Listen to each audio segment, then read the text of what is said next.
With me, Stephanie Barrichello, of course. And Steph, we're so nerding out about this today. We are so nerding out, and half of it because of the weather. I mean, this time last week, it looked like straight rain, and I think just in the past couple of days, things totally shifted, and we just really lucked out. Right. The biggest problem we have right now is the breeze. It's a little windy. It is. It's making it a little... You can probably hear it. Right. A little less than perfect for broadcasting because you're going to hear it across the mics. But there is barely a cloud in the sky. It is. I mean, completely clear. And not just here, you know, towards the south of us, not too far from the path of totality, think Southern Illinois, Indianapolis, they are also clear. So, you know, at least parts of the path of totality with our solar eclipse today are going to be perfect. Yeah, farther to the northeast as you get up into, upstate New York, Niagara Falls is looking pretty cloudy. I think the folks there are particularly excited to see that combination of a total eclipse for them. Sure. And, of course, the majestic wonder of Niagara Falls. Yeah. But we have really lucked out here in the Midwest with this beautiful blue sky. Now, as I came in here, you were finishing up the 11 o'clock on Fox 6, and you were talking about some clouds to the west? Yeah, there are a few clouds in southwestern Wisconsin right now. They look pretty thin, so even if we do end up seeing them in the next couple of hours, I'm not really concerned by it. It's not a complete overcast sky out west at all. Good. Even Madison has a few scattered clouds right now.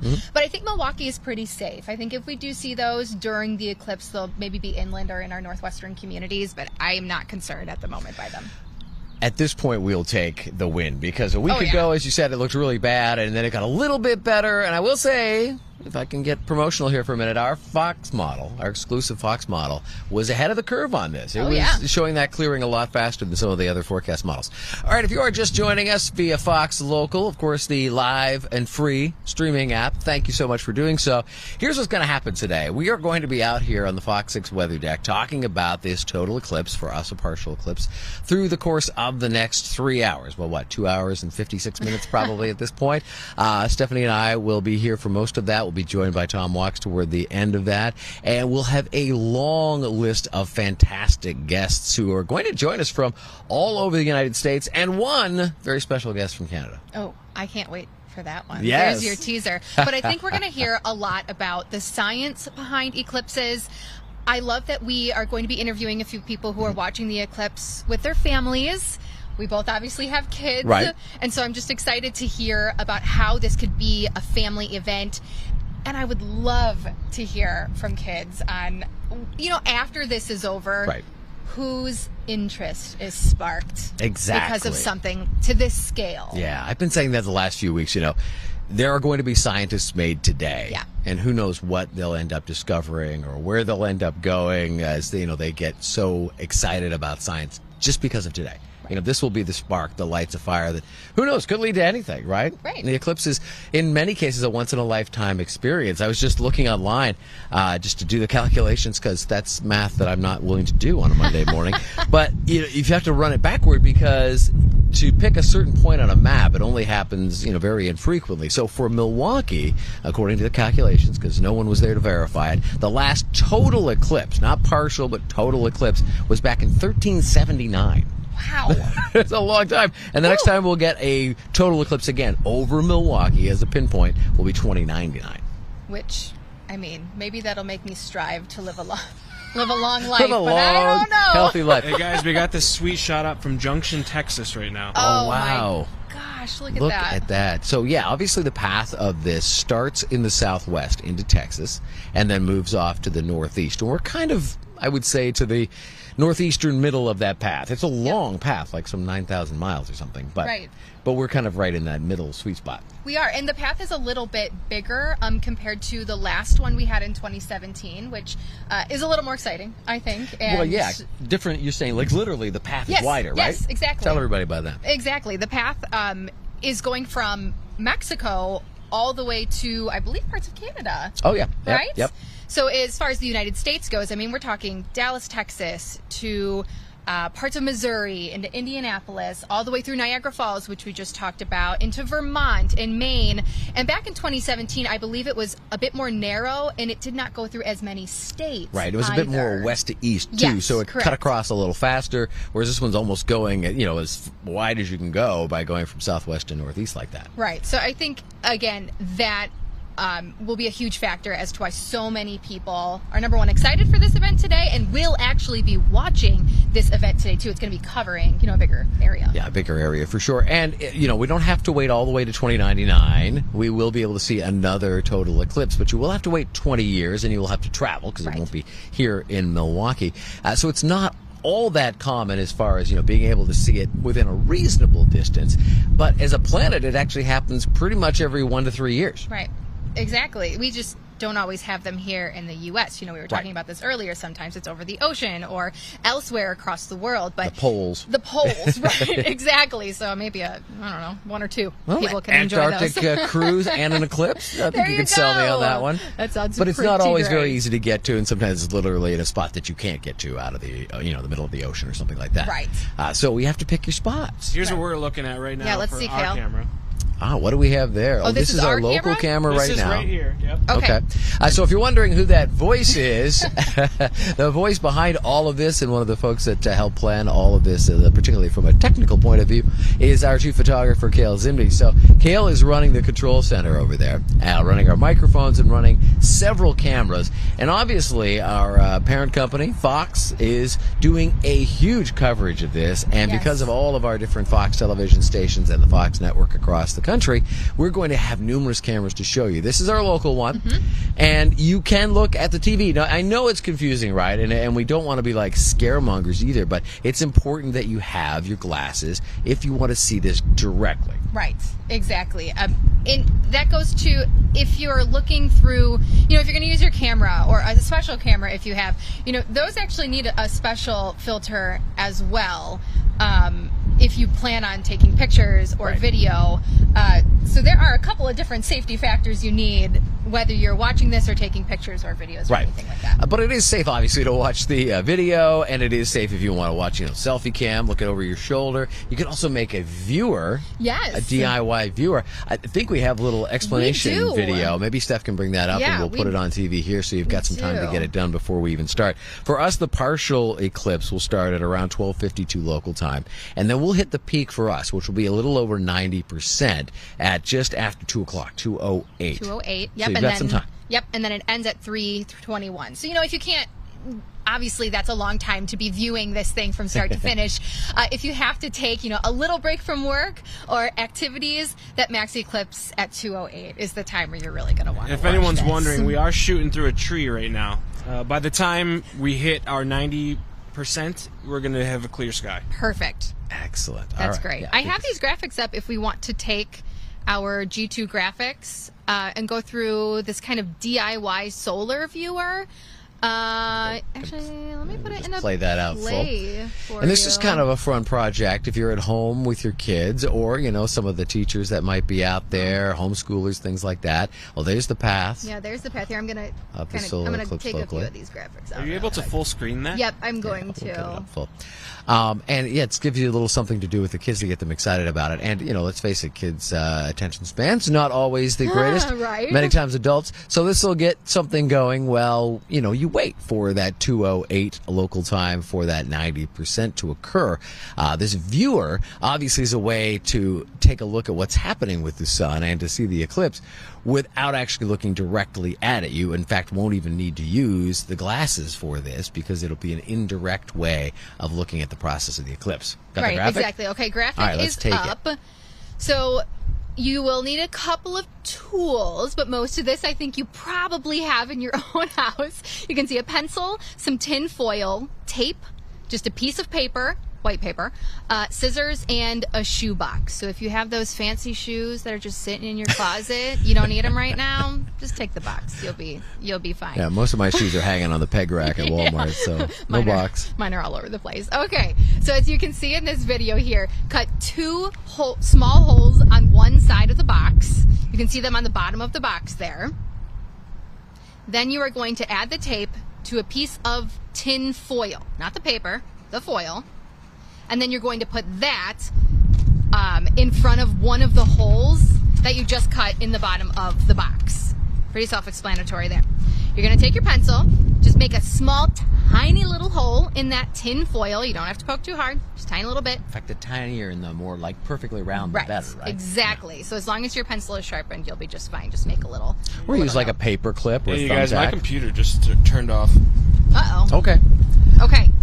But keep going. We'll keep going. We're going to keep going. Because we're going to assume we're still streaming here until told otherwise. Exactly. Okay, so then you take your piece of white paper and put it on the inside of the box, but on the opposite side of your two holes. Mm-hmm. That's where the reflection is going to be. Okay, you put the lid on top of the box. Tim. And then what you will do, you want your back to the sun, and then you will look through that little tiny hole that you made with your pencil. And that's what will, again, put the little reflection, the light obviously passing through that hole, onto that white piece of paper. So you look through the other hole, right? Because the pinhole's got to be clear for the sunshine to shine through. Right. And then you're watching the reflection of that, the far side of the shoebox. And it's kind of fascinating in a way that light will be affected by that. Right? I know, exactly. I feel like this is the way we used to watch eclipses. Right. I remember making these. I don't even think we had an eclipse at the time, but I remember making these in school. I think just when you're learning. Sure, it's very much like a pinhole camera, right? Back in the day. And yeah, I mean, obviously, you know, the availability of these kind of glasses has gotten bigger through the years, but we weren't really necessarily able to get those. So a lot of the previous eclipses, you would learn how to make a viewer like this. If you really want to be super simple about it, go into your kitchen, find a colander, it's like a soup strainer, and just put that, and then shine it down on the ground. Every little hole in the colander will act as the same kind of pinhole effect that you've got in the box. Yeah, you got to find obviously a perfect spot where you can do that and have the sun shine through the colander onto the sidewalk or whatever in front of you. Yeah. It's not as good as the viewer, but it's the lazy man's colander version. And every little hole will do it. So yeah, I was going to say, you're going to have a bunch of little eclipses. It's kind of a disco version. Kayla, are we doing okay over there? Is your computer back up and running? All right, good. Want to make sure we're actually on here. But again, thank you for joining us via Fox Local.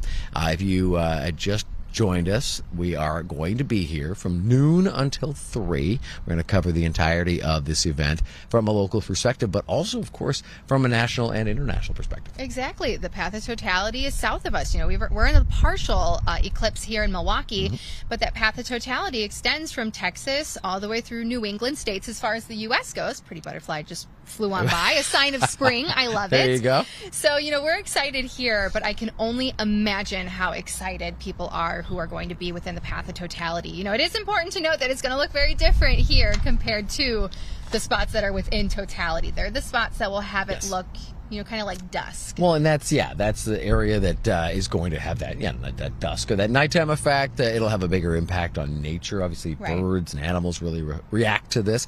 Many studies have been done in nature because the eclipse was occurring, using that as kind of a catalyst for doing the studies.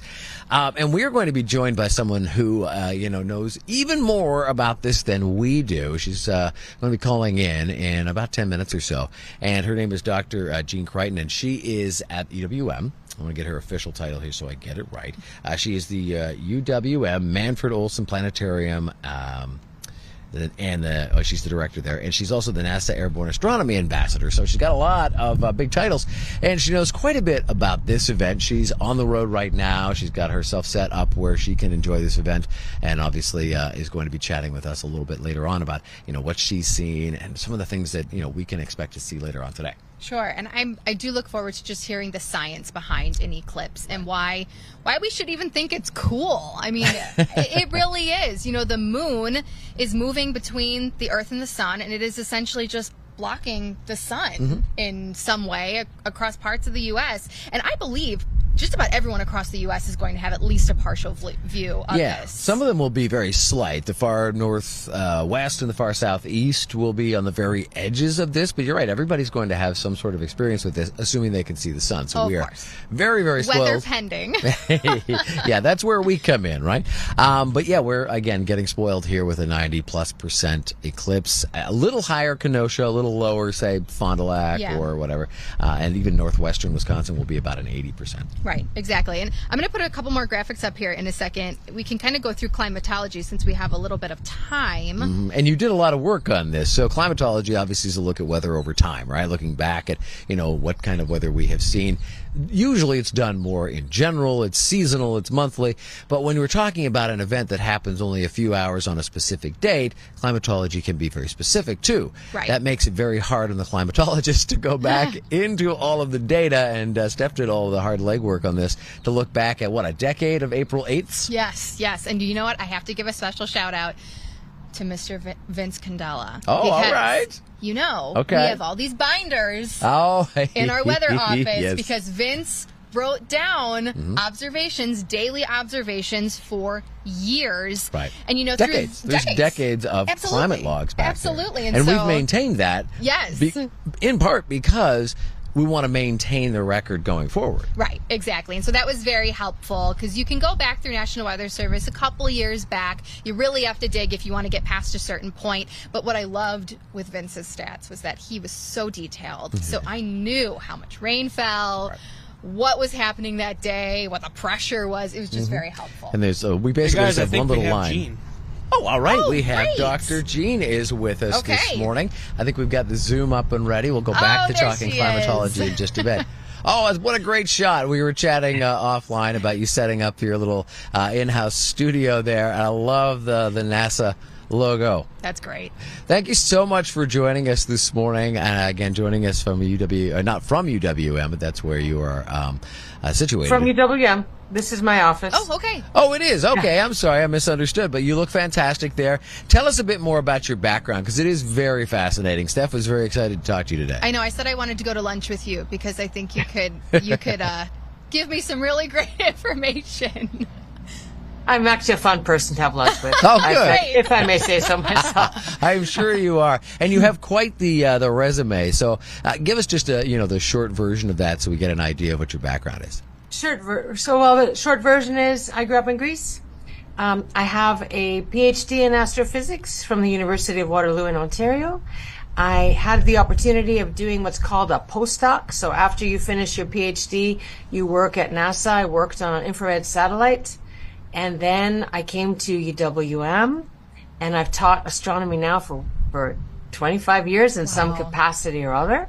I've also been chosen by NASA 10 years ago now to fly in the stratosphere. So I've been for 20 hours in the stratosphere where we principally looked at very young stars. That's very exciting. And the stratosphere, that's pretty close to being in space at that point. A junior. Yeah. Space junior. Yeah.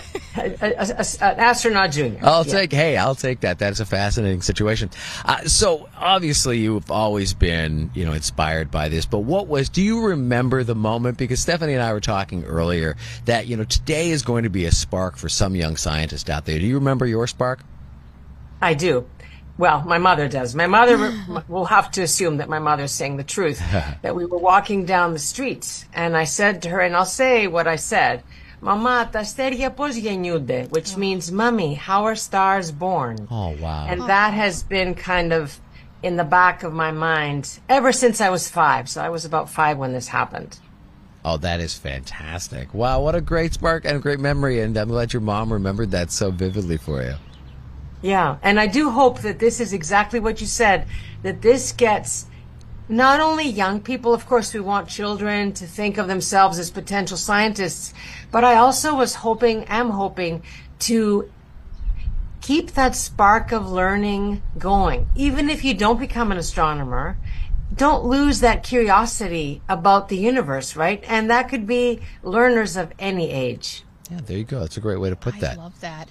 So maybe, since you have such a great background, let's go through the basics of a solar eclipse, the science behind it, and maybe just the differences, to put it into perspective, between what we will see here in Milwaukee to what people within the path of totality will see, because it is going to be pretty different. Well, it's going to be different, of course. There's drama that you can't reproduce with a total solar eclipse. Sure. But we will get 90% of the sun chewed up. So I was actually looking at this lamp that I happen to have at the ready, but it's probably not good enough for my, well, we'll see. So this is, we're going to pretend to be the Earth. That's Perfect. going to be the sun. Okay. The moon is going to be my lovely, well, I have a lovely little eraser here. Perfect. So the moon is going to come over the sun. Now, if we adjust distances and we can get my thing to almost block it entirely. There you go. So that would be a total solar eclipse. Okay. We're getting kind of a 90%, right? And lots of people are getting less. So we, in fact, are very lucky. Yeah. We are very lucky. We're not going to get another partial solar eclipse until 2045. Mm-hmm. And we're not going to get a total solar eclipse in Milwaukee until 2099. There you go. Just incredible. Most, unfortunately, will not be around for that total solar eclipse. So take advantage of what could be a once-in-a-lifetime event right now. So as you were giving us that great demonstration, it is kind of fascinating just in general that the size and the perspective and the distances work out as perfectly as they do. I'm sure you've got some thoughts on that. Sometimes you get lucky, right? The good guys get lucky. The sun is 400 times bigger than the moon, and it turns out it's about that much farther. So the size and the distance correspond exactly. Not always, right? So it turns out that when the moon is its average distance from the Earth or better, then it's possible to get a total solar eclipse. But when it's a little too far, it doesn't quite do it, and that's what we call an annular eclipse. You might have heard it as ring of fire. It doesn't quite cover the sun entirely. Sure. So everything has to work out perfectly, and like you said, sometimes it just works out for the good guys. And as time goes along, there's some theory that this won't always be the case because, of course, the orbit of our moon will start to change. Well, the moon's orbit is changing. Yep. I think it's about something like 10, not even 10 inches a year. It's getting a little farther. Eventually, we're talking millions of years, but eventually the moon is never going to be far enough to completely block. Close enough. It's going to be too far to block the sun entirely. Okay. So the other bit of luck we have is that we're living in the right time. There you go. That's right. So just count your blessings, and not to mention that it's a beautiful sunny day. Yes. As you know, the chances of good weather in April were about 50-50. Yes. Oh. We were just about to start talking about climatology for the date, and really only about 3 of the last 10 April 8ths have had visibility. Dr. Dean, while we still have you, if you could tell us a bit about what you're seeing as far as from your educational point of view with kids coming in. Is this an area that's getting more interest? Are other things like AI and whatever detracting from looking up at the stars and wondering how they were born? I don't think so. AI is one thing. We like AI, although we need to monitor it to make sure it's not overwhelming anything. But I think there's something fundamental, something visceral about looking up and seeing the beauty of the cosmos. So a beautiful night sky is something that the planetarium can offer. And I think that personal tour where somebody knowledgeable can kind of hold your hand and show you how things work and show you some consolation that you can go off and find for yourself, I think really is a treat for anyone. Yeah, absolutely. And you bring up the planetarium. Tell us a bit about what UWM has to offer, for students, sure, but also just the general public. We have planetarium programs that are open to the public. They often sell out, so I advised people to get tickets online. We are doing now a program on Northern Lights on Saturday middays, like a matinee. We also have many field trips for schools because we, as you say, we want to get that spark in the kids early. Oh, yeah. And in fact, we have now a collaboration with the Milwaukee Public Schools to have all third graders come this spring to the planetarium and see the connections between the sun and the path of the sun and the temperatures we experience, and also see the night sky, both in Milwaukee and also in the country, where you can get away from light pollution and really see it as it's supposed to be seen. Man, I would love to hear more about You the guys are Northern starting to Lights. see the moon come So across the great. sun, if you can see that in the shot. Oh, great. All right. Where is Which this? shot are we This looking is from at? Junction, Texas. Junction, Texas. Look So at that. if you're hearing us, Dr. G, we're taking a live shot from Junction, Texas right now, where their eclipse has just begun. I can't imagine that this is your first eclipse by any stretch of the imagination. Can you tell us about some of the past events that you've attended? Well, we planned the eclipse party in 2017, Okay. which was also visible in Milwaukee. We had about 2,500 people come, and it was one of those exciting moments just to, that brings people together. You could, of course, take a pair of glasses and watch it in the backyard by yourself, but I don't think that's the same. I think being in the company of other people and witnessing something as awesome as this with others, it kind of gives it a whole another meaning. Yeah, I mean, I guess I'm going to get a little deep in the weeds here, but I think there is something communal about this event, right? I mean, I often think what this was like for our, ancestors when we were, barely able to figure out anything about our world, and then all of a sudden experience an eclipse. It must have been spooky. It must have been disorienting. What's happening to the sun? And I assume that we keep track of the records because that's something that lived in oral history. Even if, any given place, you're not going to see a total eclipse on average for 400 years. But the grandma will tell the grandkid and so on. So that memory stayed. And then people would know, I remember this. People have talked about this before. So I think eclipses, again, are some of those experiences that we share with humanity for thousands of years. Sure. So much awe and wonder, and it's almost the sense of, something bigger out there. And so many unknowns still draws so many people in, I'm sure. Absolutely. Well, we have a few more minutes, and then we'll get you back to everything else you've got going on. And speaking of that, why don't you give us an idea of what is going down at UWM today for this event? Sure. So the party starts from 1 to 3. We have an outdoor event and an indoor event. We were just making sure. Yeah. On the outside, we're going to have telescopes that have solar filters so that it's safe to look through. Oh, great. But also we're going to have, we have about 3,000 glasses to give to people, individuals, so that they can look at it together, as I said, with this huge crowd. We will have food. There's going to be free pizza and some, refreshments, some desserts. And inside there'll be crafts that people can do. You can bedazzle your glasses and keep them forever. You can also play with galaxy slime. There's all kinds of interesting things that you can do. You can have a photo shoot. Maybe you can get a picture with Pounce or with your friends just to commemorate the day. All right. And some fantastic locations, available all over the UWM campus to catch this, right?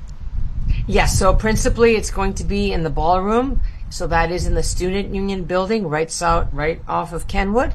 And behind the Student Union building, there is what we call the Spates Plaza, that sort of is surrounded by various buildings, but it makes for a nice space for a lot of people to congregate. Excellent. We have another Texas video up, Steph. Yes. This is Dallas. Oh, Dallas, Texas? Texas. There you go. Thank you, NASA. Can I say something about this picture? Yes, please. So what I think is interesting to consider is that there's research that happens now with the sun. There are spacecraft that are flying really close to the sun, and they're coordinating the data that they're getting up close with what we see here. Eventually, when it's total, we'll be able to see the corona of the sun. Oh, yes. You're also seeing a couple of really big sunspots there. Okay. And when we have big sunspots like that, it means that the sun is particularly active. And we know that in the cycle of the sun, the 11-year cycle, we're getting pretty close to the peak now. And sunspots can have a direct impact on daily life here. Not even, obviously, the eclipse allows us to see them, and we focus a bit more on the sun. But sunspots, just even in recent weeks, have had some impact on daily life. Well, so these sunspots are usually connected to solar flares. Okay. And a solar flare can be so powerful, it can produce in a few minutes enough energy to power the U.S. for 200,000 years. Wow. That's enough to kill a person in space, to bring down a satellite, to ruin power grids, also to make very nice aurora, northern lights. Sure. So we're tracking the sun all the time so that if it's acting up, we can protect people and equipment as necessary. Very exciting stuff. Thank you so much for joining us. I know you've got a very busy day ahead of you, so we'll let you back to it. Speaking of protection, make sure you get your glasses. Yes, We have them right here, Doctor. We're good. That's great. Great. But it's great that you remind everybody of that because, of course, you never should stare at the sun. But on a day like today, obviously, we're talking more about it. And physically, you can actually do it because you're not going to wince or pull away, right? That's right. That's right. And I say I'm very short-sighted. If I take off my glasses, the world becomes a very different place. I have no interest in doing anything that could worsen my vision. Right. So that's my advice to everyone. Be safe, enjoy the celestial, but don't damage your eyes. All right. Thank you very much, Dr. Jean Creighton from EWM. We really appreciate you taking the time out. I hope your event goes perfectly for you the way the weather has for us so far. Thank you so much. It was great talking with you. Thank you. That was awesome. Oh, fascinating stuff. Yes, I'm super jealous, though. She's almost been disposed. She calls herself Astronaut Junior. See, I told you. Think of how many other questions, if you go out to lunch, you can ask. Yeah, we could have done this whole 3 hours just talking to her, but she has an event she has to go to. Yeah, so. bummer. There you go. But she makes a good point. And again, if you are joining us, hopefully you are going to continue to watch Fox Local, and we'll be here through 3 o'clock. But make sure you've got the glasses, or you make the viewer that we talked about earlier when Steph had that great graphic about how to make a solar viewer. Before we logged on with Dr. Jean, we were talking a bit about the climatology. I don't know if you still have the graphic up there. Log back in. Yeah, we'll bring it back up. But the pinpoint in time here is kind of unique in that you have to get the perfect viewing at the perfect time. So you crunched some numbers and you brought up the data for the past 10 years, right? Yes. The past 10 years, if we want to take graphics, there you go. We've only had a handful. Yeah, what, 3? 3, to be exact, of, I'd say, partly to mostly sunny days. But all those cloudy days that you see, so 2022 to 2020, 2017 to 2014, those also had rain or snow associated with them. So I think, early April, think of what we just experienced last week. That is very common for our early spring months to have those very long-lasting cutoff low-pressure systems that bring the rain and bring the snow. So we got very, very lucky, I would say. And then here's another graphic, more so across the U.S., of climatology, again with cloud cover. You can actually see the state of Wisconsin is under that 70+ percent. Well, that follows the last decade that you looked at, right? Exactly. 7 out of 10 were cloudy days. Exactly. So, you look at the path of totality, it's kind of hit or miss. Towards the south, not as likely to have cloud cover, but up towards those New England states, you can definitely still see that. A lot of times they have a higher percentage of some cloud cover on just April 8th. Again, this is just today. We're picking one day out of the year and looking back in time on it. So kind of fascinating that we have managed so far to get a perfect day. Kale, what's the camera up in the left corner? This is a shot from Mexico. Mexico, great. Oh, that's fantastic. Oh, that's gorgeous. So a little farther southwest. Obviously, the time frame is a little bit earlier, starting earlier in Mexico and obviously Texas. I can't read the name in behind our bug there, but we're down in Mexico looking at, what are they, like about 40% at this point. Looks fascinating. NASA video. Mazatlan, there you go. Yeah, you could just stare at this. You really could, You really could. And of course, we'll be, continuing our coverage locally, but we're not actually even going to get to partial for another few minutes yet. We've got another, just about 20 minutes. 12:52. We should start our partial eclipse. I've got our eclipse. Shot up there in the upper left. Yeah, look at the perfect. difference. There's ours. Yeah, and even as we get to 90%, Stephanie, we will still have quite a bit of light. 10% of the sun is still really, really bright. Right, exactly. But it will be kind of cool because I think it'll almost look like a crescent moon. Not quite to that extent, but we will still have that crescent-shaped sun, basically. Like, think of your crescent-shaped moon because we are partial here. But yeah, 90%. Do you guys think it's going to get dark here, like a little bit? No. It may dim slightly. So a couple of things going on here. Like the amount of daylight that we're getting obviously will go down. Sure. I was just looking this up this morning, and there's a great chart that shows basically from full sunshine regardless all the way through to complete darkness when you get to the absolute center of the path of totality. So at 90%, there will be a little bit of a dimming, but you may not notice it because we have these fascinating eyeballs that adjust to light. Amazing, right? Isn't it? Right? When you walk, for on a sunny day, when you walk inside, it takes a second, but then you're right back at it. So because this is so slowly changing in intensity as far as the brightness goes, it's likely most folks won't even notice. Right. It is nice, though, that we are cloudless. That could maybe help out. Right? Might be like, I think I read somewhere it was compared to maybe just kind of stepping into the shade. Like you maybe notice a slight difference, but chances are your eyes will adjust pretty quickly, and you may not see the big difference there. But like you said, it'll be fascinating, particularly through our glasses, to look up and watch the sun disappear, 90%. Right. I remember back in 2017, we did still have cloud cover. I went to Oshkosh. I was basically chasing the sun, the clearing line. I went up to Oshkosh. And it was a really cool experience. We weren't as eclipsed then. It was a lower percentage. Not quite the 90%. So I do have higher hopes this year compared to 2017. There you go. I believe I was in the Toronto area when 2017 occurred. I think they had a similar, maybe slightly higher eclipse because of, again, the more west-east direction that was taking. I think they benefited a bit more. And you're right. It was one of those fascinating days. But I also remember thinking how many people around me were sort of oblivious to it going on. Oh, absolutely. Yes. You can kind of spot the folks that are into science. They're the ones walking around with this in hand today. Right. But I encourage you, obviously, if you're watching this, chances are you are one of us, the nerdy crew. And, I encourage you to get other people into this because it will spark an interest in them. And it is kind of a once-in-a-lifetime experience to have this kind of event without having to go anywhere. Yeah. Coming up in a few minutes, we're going to be talking to one of our guests here who is from the Yerkes Observatory down in Williams Bay.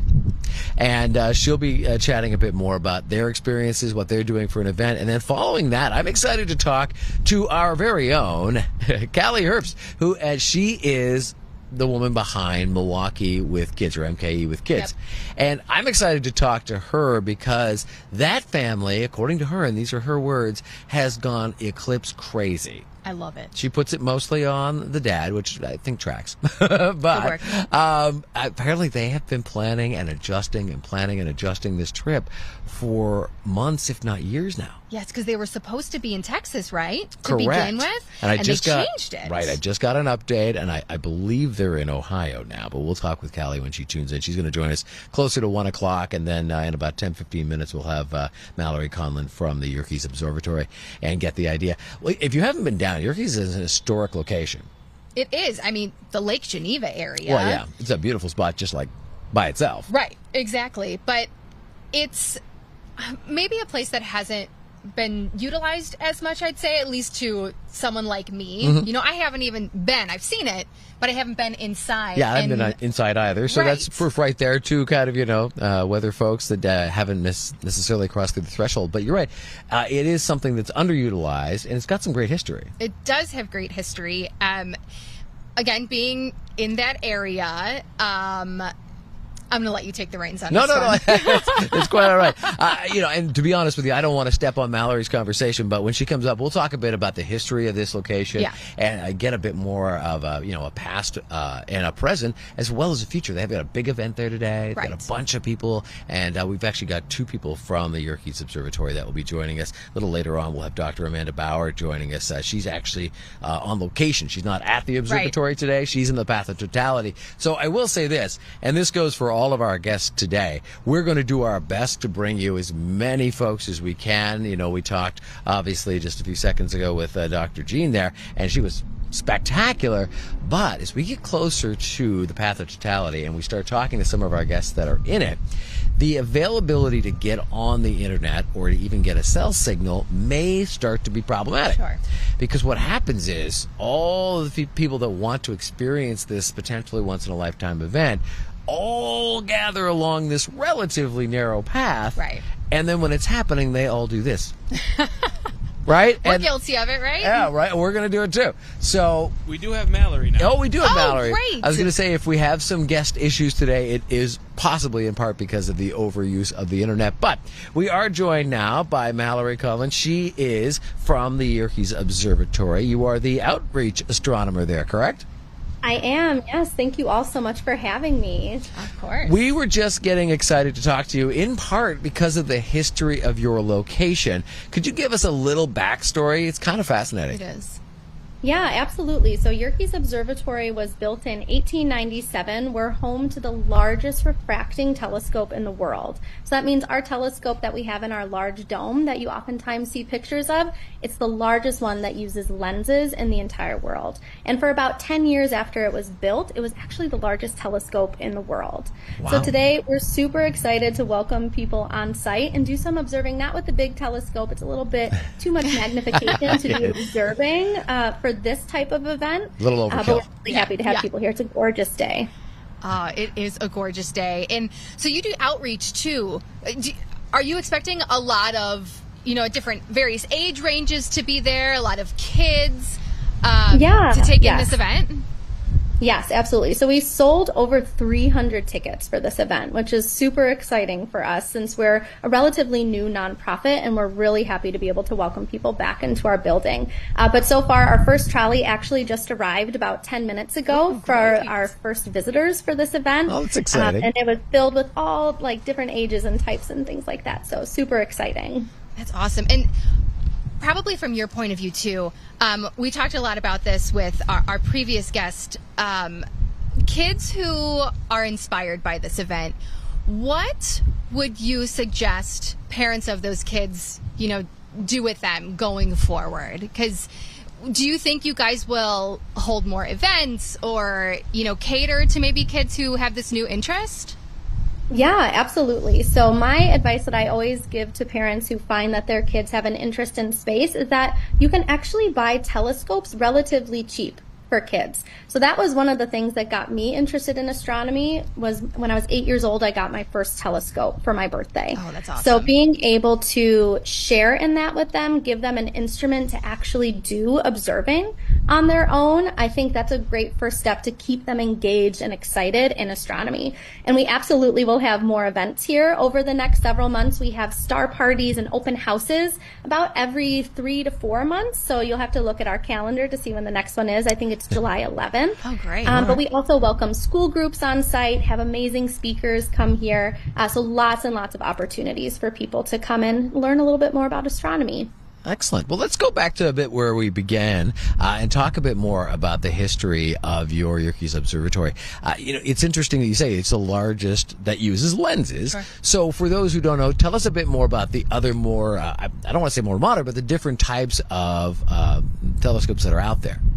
Yeah, you're right. They are more modern. So most telescopes that astronomers use today for doing any sort of astronomical research are called reflectors. So they use mirrors instead of lenses to focus light. And those telescopes can be tens of meters in size. They can be absolutely gigantic. And in fact, all of the telescopes that are out in space, so the Hubble telescope, the James Webb Space Telescope, those are all reflectors. They use glass mirrors to be able to actually focus the light. And so your lenses, though, have to be similarly large, right? They have to be large, but then you run into some problems when you have lenses that are exceptionally large. For example, ours is 40 inches in diameter, and they weigh about 500 pounds. Wow. So being able to have a telescope that is that heavy is actually really challenging. The lenses are difficult to shape when they're that size. And on top of that, the focal length or the distance that the light needs to focus after going through a lens is very, very long. So when you come to see our great refractor, the lens is pretty remarkable, but what really is astounding is the size of the tube of the telescope. It's about 63 feet. Wow. So if you have a large lens like that, you need to be able to have a really, really long tube to focus the light, which makes it really difficult to set up a telescope that way. I would imagine. So that's why, more modern telescopes have gone to the mirror, which makes it a little bit easier. And obviously probably a little lighter than those massive lenses for sure. How far back does Yerkes go? So Yerkes was built in 1897, so we're about 127 years old, and about 4 years ago we became a nonprofit called the Yerkes Future Foundation. So originally we were part of University of Chicago as their School of Astrophysics, and now we are a nonprofit dedicated to really bridging the gap between art and astronomy and science in general. Wow. Excellent. Now, what current, is there current research going on at Yerkes? So the research at Yerkes, we're still building up what that program is going to look like. But another remarkable thing about the observatory is we have a collection of about 180,000 glass plates. So up until about like the mid-1970s, astronomers captured images on glass plates as opposed to like digital images that we see today. So almost like we have slides. A collection. Yeah, so we have a collection of 180,000 glass plates here that have tracked the night sky, different objects over our 127-year history. And what we're really hoping to do with those glass plates is because they capture the night sky over the course of this long period of time, we want astronomers and scientists to be able to look at these images that we have and do science with them. So digitizing those glass plates is something that we're just starting to undertake, and it's a huge process, but something we're really excited about. Where do you store 180,000 glass plates? Where there are they? We have actually a building on site that they're all stored in, so it's attached to our observatory. Because they also have to be climate controlled. You can't just leave glass plates out in the elements, or else the data will be lost. Right. So we have all those glass plates that are just waiting to be observed again. A good thing Williams Bay isn't on the fault line. Yeah, really. That is very true. Yes. I'm just thinking of, New York City and New that Jersey. Little surprise shake. Yeah, we don't need that with 180,000 glass plates in a storage area. All right, well, thank you. That's fascinating, obviously. Today, you said your first trolley rolled in. So what can folks expect if they are joining you today at Yerkes for the event you're hosting? Yeah, so at Yerkes Observatory in Williams Bay, we're going to see about 90% eclipse, which means about 90% of the sun is going to be eclipsed by the moon at about 2:06 p.m. So that's our maximum eclipse. Okay. So we have lots of safe observing methods for people to use. We have eclipse glasses for all of our ticketed visitors. If you've ever used a colander before, or like a spaghetti strainer, you can hold that up. Yeah, it's actually an amazing way to observe eclipses. Really, really cool. And some solar telescopes as well. So we have that. We have the observatory open for people to come in and walk around, see some of our exhibits. We have some food trucks outside, some games, things like that. So it's a really fun open house event to not just observe the eclipse, to learn about the science, but also to be together as a community, because this event is not going to happen again for another 20 years in the United States. So got to make the most of it. Oh, yeah. And check out such a cool building, as we just talked about. Right. And the history of it all. I can't even imagine that, going back, over 127 years, and the first folks to, walk through that versus these, children that are going to roll in today. It's kind of a cool history there for sure. And the future looks very bright for your location as well. Yes, I agree. We're so excited to be able to welcome people back into the building again. So thank you for letting me come on and share a little bit about it today. Before we let you go, though, I kind of want to make this a theme in a way for all of our science-oriented guests on the show today. We learned a bit about Dr. Jean, who was on from UWM earlier, what her spark was. We've been kind of calling it. Do you remember what your first spark was that got you into science?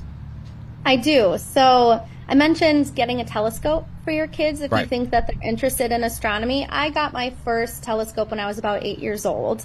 And it was about a couple weeks later after there was going to be a lunar eclipse. So I built my little telescope, my 8-year-old self. I stayed up until about 2 a.m. to observe my first lunar eclipse through my very own telescope. And I never really looked back since then. Love that. That was my spark for sure. That's right. It's very special too to find that. I mean, particularly at an early age, some folks, seek their passion through even adult life still. Right. Oh, exactly. So to, kind of a special thing to have that from, what'd you say, 8 years old? Yep, that's right. That's exciting. All right, so a busy day for you. What's up next for you after we let you go from the show here today? What's your very next move? My next move is making sure the telescopes are still pointing at the sun. That's the big goal. We want to make sure that they're all set up so when people are here, they can actually do some observing. That's a really big deal. Right. That's a big job. That's a big job. That's right. And I don't think you want any of your visitors trying to adjust them themselves. Oh, goodness, no. No, definitely not. How long would it take? I know you're not using the big one, but just out of curiosity, how long would it take to move that? So it's actually a remarkably easy instrument to move. Okay. I can move it with my hands, just like get it pointed in the direction that I want to. The problem with using that telescope is that its magnification is so high. So it's about 300 times magnified at a minimum. So pointing it at the sun, you wouldn't actually be able to observe the eclipse very well with it. It's not a wide field of view, if that makes sense. You're really, really zoomed in. So yeah, it's not a telescope for looking at solar eclipses. We have lots of better options for that. All right, so it's better if we're looking at, distant stars and things like that. Yeah, exactly. Do you recall from the history of it what the original purpose was? Like, how did this, way back in the late 1800s, how'd that even get started? Yeah, it's a great question. So originally, there was the 1895 World's Fair in Chicago, or at least I think it was 1895. Yeah. And what they ultimately decided at that point in Chicago was that they needed to have a school of astrophysics, sort of as like a capstone to that World's Fair, because the theme of that was like glass and lenses.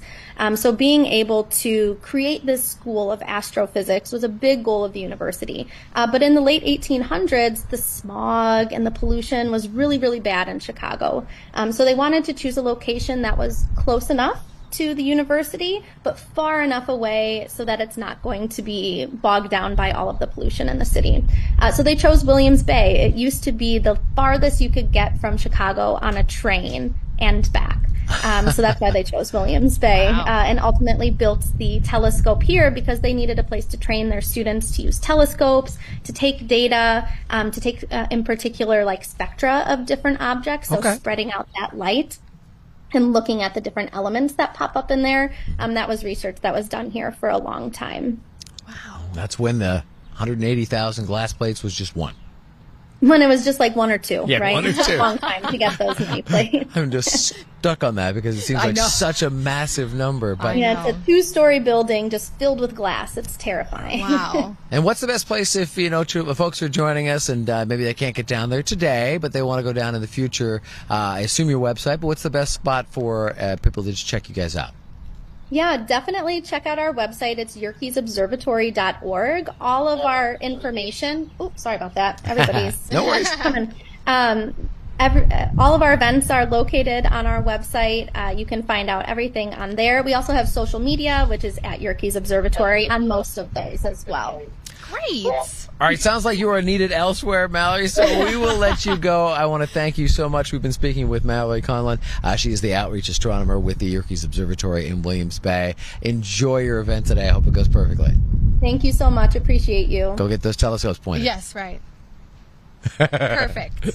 What a cool job she has. Oh my gosh, that was I'm telling you. amazing. We need to go to Yerkes. Yeah. Oh, and also sure. time check 12:51. Oh yes, we're about a minute away from us being able to see just the tiniest piece of the sun disappear. Yes. So it is beginning again 12:52. Max eclipse in Milwaukee. About 90% or just over 90%, 2:08, and then it ends completely at 3:21. Which is very exciting. All right, so a little later on in the show, like I said, we're going to talk to Kelly Herps from MKEWithKids.com. She's going to tell us a bit about her words, her wacky family, and their eclipse journeys. I love it. I'm looking forward to that. And then a little later on after that, we're going to talk to Dr. Amanda Bauer. She is also with Yerkes, but she's on location. She's down in the path of totality, so she'll give us an idea of what's going on there. And also looking forward to talking to the woman we call the girl boss. Sarah Smith. The one, the only. She is our executive producer, senior executive producer. Everything here at our station. She's incredible. She is also with her family down just south of Indianapolis in Greenwood. Right, which is in the path of totality. Yes. It's very exciting. So we'll get a scoop from her. After that, we are going to talk a little bit. Hopefully, if everything works out, we're going to talk to the second famous Haswell in the family, which will be my daughter, Nyla. So Nyla is at school. Don't tell your other kids that. Yeah. Well, they're vying for my attention. Make them find it out. No, I'm kidding. But she is in Toronto. She's at school there. She is also in media production. She's actually going to my alma mater, which is at the Toronto Metropolitan University.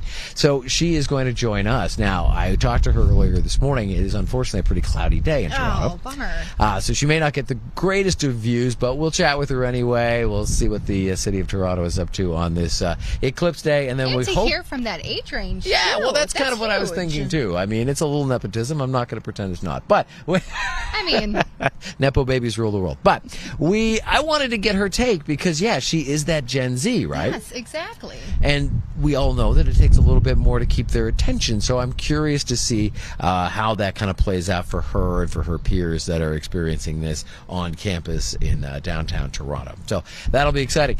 Now, as I said, or as you said, we are just about to start. So I kind of want to get my glasses on and turn around. And this is our FOX6 camera here at the station, Kale? I believe, yes. Yes, that's what you're looking at there. Pointed right at the sun. Yeah, through a couple of trees. And do we have a filter on that, Kale, or is it just straight up? We don't have a solar filter, so we've got some ND filter, and we're using a whole bunch of shutter on there to get is Yeah, right, we got dark you. as We got you you. can. All right, so I'm It's just going to gonna be fine. put my glasses on here. Oh, yeah, you can definitely start to see it. And Oh, yeah. Yeah, there you go. I got to take my mic with me. I know. It is the tiniest. Yeah, you can just sort of tiny off to the bottom. You can just right-hand sort of see corner. it on our shot too. Yeah. So if you take a look, if you're at home and you're watching us on Fox Local, you can just kind of see it at the bottom corner there. And that's obviously going to continue to grow and move across the entire face of the sun until we get to that 90% at 2:08, as Stephanie pointed out. Yep. All right, so now we're going to be excited to continue to watch, and we don't want to step on the sun's story here, but obviously sitting and waiting for the next hour and 8 minutes is not the greatest of television. So we'll continue to chat a little bit about what's going on. And like I said, we have a long list of guests coming up our way. I also have a little bit of trivia here. There's a great website called nationaleclipse.com, and they have some great trivia here, just, talking about the path of this, itself. So the path of this eclipse is about 9,200 miles long from beginning to end. That is a massive stretch for sure. So for us, it's from Texas to Maine, and that, just by itself, accounts for 2,142 miles of that path, about 23% of the total length. Can you imagine? No, and that's amazing. It's only 23%, so it's only, it's over 2,000 miles, but that's obviously just a small portion of it as well. Let's see here. We've got, it says, the eclipses have twins. The total solar eclipse of May 11th, 2078 will have the same path. How fascinating is that? That's something I did not know. So it's the twin path, which will come up in 2078, or at least the twin alignment there is probably a better way to put that. The magnitude of this eclipse is 1.0566. Any eclipse with a magnitude of at least 1 is a total eclipse. Oh, wow. Yeah, so there you go. Let's see what else we got here for some trivia here. The path of this eclipse will cross over 4 different state capitals. It's kind of exciting. That's awesome. Go. And it's occurring on a Monday. I was joking earlier, if you're an 80s kid, well, it's a new moon, obviously, so it's a new moon on Monday. And if you're a Duran Duran fan, you remember that from back in the 80s there. The partial phases of the 2024 eclipse will last for a total of about 2 to 3 hours. Yeah, we're going to get a good chunk of that here as well. Before 2024, the total solar eclipse to occur on April 8th was in 2005. The next total solar eclipse on April 8th will be in 2722. Oh, my. Neither of those were in the U.S., though. Yeah. I'm not going to experience that. All right. That's a lot of numbers for sure. Let's go and take a look at some of your graphics here, Stephanie. If you can bring those back up. It's been a minute. Let's recap for some folks that have just joined us. And if you are just joining us here on Fox Local, we really appreciate you. Thank you for downloading Fox Local, and tell your friends it is the local streaming app, and you can get not only everything that we broadcast on Fox 6, but you can get all of our other Fox television stations across the country, and you can get all of the additional digital stuff like we are doing today. Yeah. And so Stephanie's bringing up our weather computer live on the stream, and this gives us a great, simulation of what we're about to see. Yeah, I love this because, again, earlier we talked about how it's kind of, it's going to look like a crescent moon, essentially, although it's the sun, not the moon. The partial eclipse, again, has started here in Milwaukee, 12:52. The maximum is at 2:08. And now, because this is a partial eclipse, you do need your glasses to view this from now until this is over. It's not just, when it's max eclipse, you're going to need your special solar eclipse glasses for the entire duration of time. Now, technically, if you were in the path of totality during those couple of minutes, right, you can actually take your glasses off, but that's not here in Milwaukee. So keep those glasses on. Don't take them off at all the entire time, or use that little box. Partial eclipse ends at 3:21. And we can kind of take a look at the forecast for today. There really has been no change over the past, I'd say, 24 to 48 hours. The spots that have the best chance for rain and thunder or cloud cover really are towards the south, up into Pennsylvania and parts of New York, but New England states look pretty good, especially Vermont into Maine. I did just check our Niagara Falls camera from our weather metric system of cameras across the U.S., and unfortunately it is still completely overcast. Yeah, which is unfortunate. It'd be great to get those two great things together, right? The power of the falls and the power of the eclipse, but that's all right. That's where I would choose to watch it, absolutely. But again, here in Milwaukee, we're looking great. I'd say parts of Missouri into Illinois, a good chunk of Indiana, and even Ohio. I know Cleveland is in the path of totality, and I was looking at their cameras just about an hour or so ago, and they were just like us, completely sunny.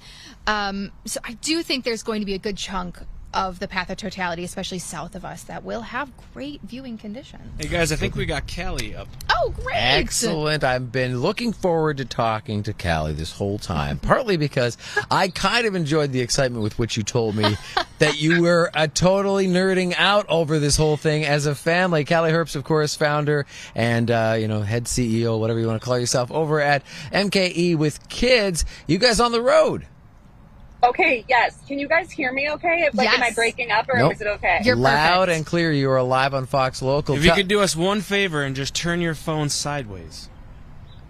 Yeah, to see the kids? No, so we can fill the screen horizontally. Oh, okay. Oh, like this. Yeah, there you go. There you go. All right. Perfect. Okay, so we were just we thought we were in the perfect spot. We were in Evansville, and everybody was camping out, and it was all good. And then the eclipse started, so the moon has started to go over the sun, but then the clouds were rolling in, and my husband's like, we gotta pivot. So we're going north now, where it's much clearer. So, yeah. Great. And just to be clear, you're not driving in case, people's screens are flipped and they're confused a little bit. No, I'm not driving. You got the kids in the back seat, and I know obviously your husband is driving. You were telling me a bit about he's not only the driver of your vehicle, but kind of the driver of this family obsession, right? Oh my God. Okay, so he saw the 2017 eclipse with my son. Okay. And just kind of on a whim, he was really interested in it. They wanted to go down and do it. And then after he saw it, it was like he was planning this one from that moment. Wow. So we were actually supposed to go down to Texas. And, then he was just kind of following everything. And it's like, Texas isn't looking good. So now we're, at some little hotel in Indiana. I love it. I like that you've changed things up as much as you have, for sure. And we're excited for you in a way because it's fun to watch your enthusiasm. How old are your kids, if you don't mind sharing? Yeah, 12, 10, and 8. Okay. They're loving it. They just said, this is so fun. It's like we're storm chasers. Yes. So they're into it too, right? This isn't just Dad's thing.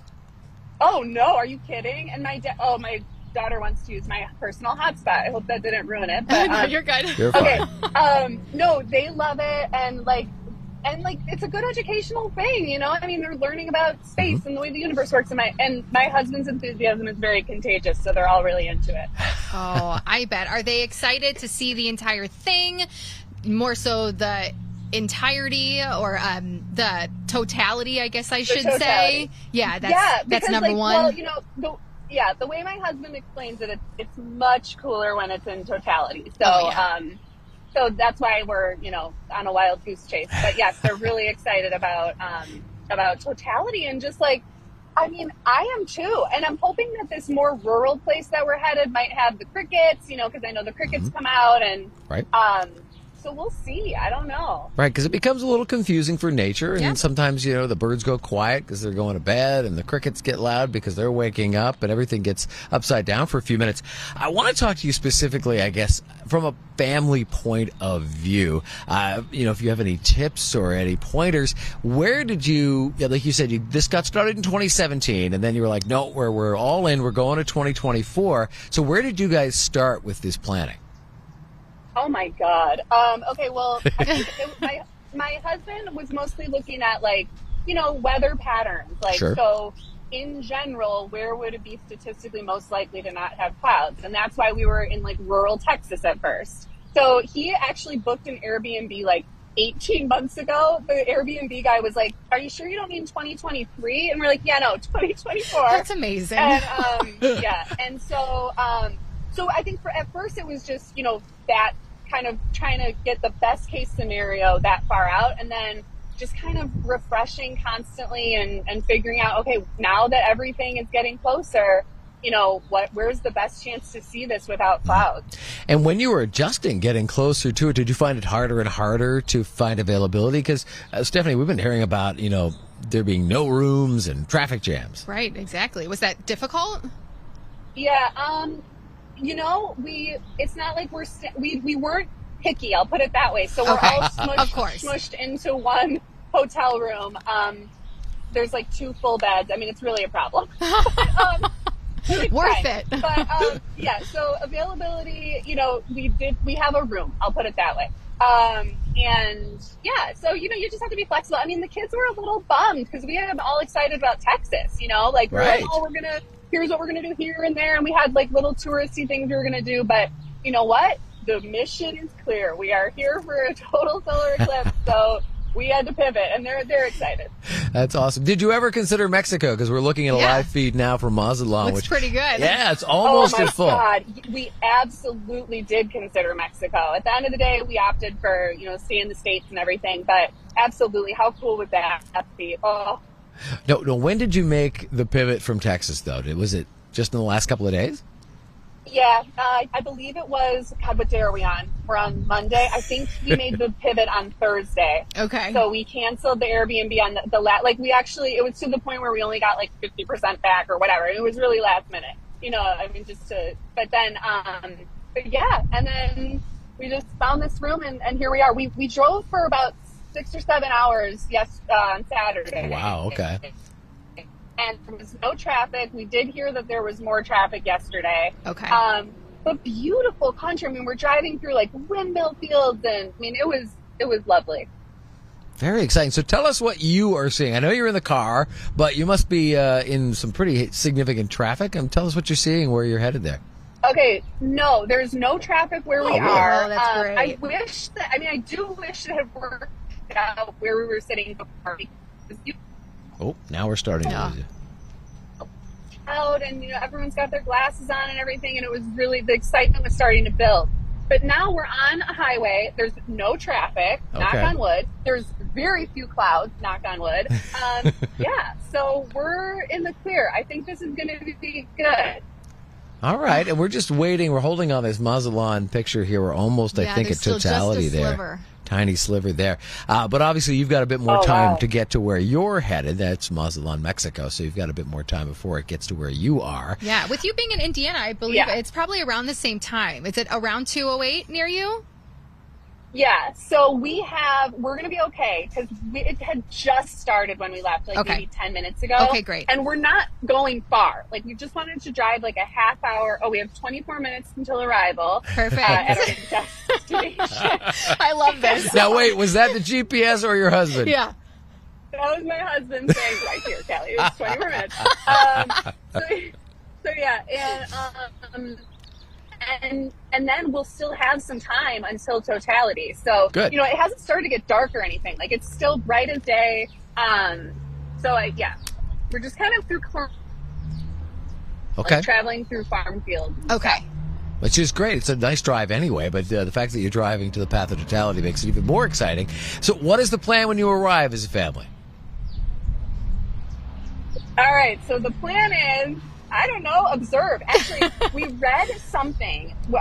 We read something about how, like, scientists they want people's observations of wildlife and things like that. Yeah. Okay. So sort of engage the kids that way. Like, you know what? We really can be citizen scientists. And, like, if we see a frog acting weirdly, like, let's definitely make note of that and submit that information. So I think we're just going to be observing. I mean, I just want to be totally in the moment and looking around. I plan to take a couple of photos of us watching just to remember as a memento, but I really just want to just look around and observe and take it in. That's honestly a great way to do it as a family, in my opinion. It's not just watching the actual eclipse, but watching your surroundings. I think because there's so much that could happen during an eclipse. And it's a good time. You want to know what else? Yeah. Sorry to interrupt, but in 2017, my husband had live streamed it. And, you know, it was fun to watch them be really excited and to observe it, but you really can't catch it. I mean, you cannot capture it. Because when they live streamed it, I'm like, okay, cool, it looks a little dark. And but they were like, oh my God, you know, they're like going crazy. And we were like, what is it? You know? Yeah. So, Are you guys seeing the shot from Mexico? This is amazing. Oh, and this is Totality. Right, we are seeing the totality of the eclipse right now from Mazatlan, Mexico. So that is what Callie and her family are chasing down right now. And you can see on the outer edge, what are those called? The flares? The flares. Yeah. Oh, there you go. The solar flares around the edges. So there are a couple things, too, during Totality that you could potentially see. Not always, but solar flares are one of them. Right, and as our early guest, Dr. Jean, was talking about, this is a very active period in the 11-year cycle of the sun, which means we're going to get a lot more in the way of solar flare activity. Right. And those areas that are in the path of totality may see that. Callie, hopefully that's something you guys are prepared to document as well. We will do our best, but I also don't want to ruin my phone. Isn't there something where, like, if you don't have the proper filter, you can ruin the lens on your phone and stuff like that? There are some concerns with that. I mean, it's more think about what kind of an image you're going to get to. I'm not too concerned. I'm more concerned with you ruining your eyes. Same. So you guys have all of your glasses, right? Yes, we've got our approved glasses. I tested them before we left because we bought them so long ago. We're like, wait, we know we were careful when we bought them, but let's just check. So you know, you're supposed to turn on a lamp and look at a lamp, and they were clearly fine. So yeah, we're feeling good about that. All right. Well, we don't want to take up too much of your family time, but before we leave you, we just want to make sure that we say thank you so much for joining us for our local, coverage here on Fox Local. If you want to share a couple of tips before we go, just because you're the expert with doing these kind of things with family, for, notes to future self or to people who are planning the next big trip for these kind of things. Oh my goodness. I guess start early and stay flexible. I mean, we have had to be so flexible. I mean, we just thought we were in our spot 10 minutes ago, and here we are. I'm like, in I don't even know where I am. So I think just, stay flexible, have fun with it, and, just plan early, I guess. Yeah, I like that. Yeah, I could tell the excitement. You got the kids. Say hi to the kids in the back seat there. Yeah, they can't hear you guys because I have my AirPods in. But that's okay. You guys are on TV. We say hi. Say hi, guys. Hi. Hi from Milwaukee. Tell your husband thank you for letting us join on the family obsession here, okay? I will. I'll tell him. All right, and feel free to tag us in all of your pictures and your posts, and if you see that weird frog, I want pictures of that too. I look forward to that. Will do. Thank you, Callie, so much. I appreciate that. Again, it's MKE with Kids, and you are the founder, and it's a great resource. You must use it all the time. I do. I just Googled it not too long ago. Probably yesterday, in all honesty, because I was looking up birthday party spots for kids. There you go. Milwaukee with Kids. There you go. Great resource, honestly, for the Milwaukee area and surrounding areas, and love it. Right, not just during the eclipse, but just about any given time. Yes. So we continue to monitor. I assume, Kel, we've got the big picture is now this the is actual. Our spot. Okay. Yeah, look at that. Oh, it's just so fascinating. I mean, even this tiny part of the sun being chopped out like that, right, is just kind of fascinating to observe. I'm going to have to look at it with my own eyeballs. Yeah, I'll let you. I don't want to let the moment pass by here. Let's see. It is 1:12. This began at 12:52. Remember, max eclipse is not until 2:08, so we do still have just under an hour. I'm sure time will go by so quickly, but it already looks so fascinating. And I can't stress enough, again, for the entire duration of this partial eclipse, you need your glasses, your special glasses, or your box to look at the eclipse. Or as we've learned now a couple of times, get a colander out. There you go. That was amazing. Look at you. We should just raid the FOX6 kitchen and shine it right on here. Exactly. I just thought it was kind of a fun way. There's also, I learned this morning, there's an order to this. You must put the glasses on first and then look up. And you're not going to do damage like that. But I will tell you, even just a quick glance at the sun, and you're like, oh, I wish I'd put the glasses on first. So glasses on, and then pivot. Here you go. Oh, wow. All right, that is really fascinating. And it's one of those few events that kind of brings you into the moment, Stephanie, because, so much of what we do today in 2024 is right? Everything's at a high pitch, high fever pace. We're doom scrolling through the Instagram or whatever it is. Yeah. TikTok's got a 20-second limit, right? Yep. So this forces you to slow down because it's a long duration event. All right, this shot we got up now is Indianapolis. Oh, fantastic! So they are a little ahead of us. Mm-hmm. Oh, my goodness. Wow, look at that. It does. You're right. The crescent moon look. Mm-hmm. It does. It's beautiful. But they are in the path of totality, so they will be fully covered eventually here. And then upper left is us. Upper left is us. Well, there you go. So that's a great comparison of the two shots right there. Yeah. I agree, though, Rob. Stuff like this. When's the last time you just sat outside on a nice day and you were just in awe of nature, or in this, case, the sky? Yeah, right. I mean, it is a moment to kind of slow down and just enjoy it, and I think it's fantastic. Callie and her family are doing it as a group, and they'll have memories of this forever and ever.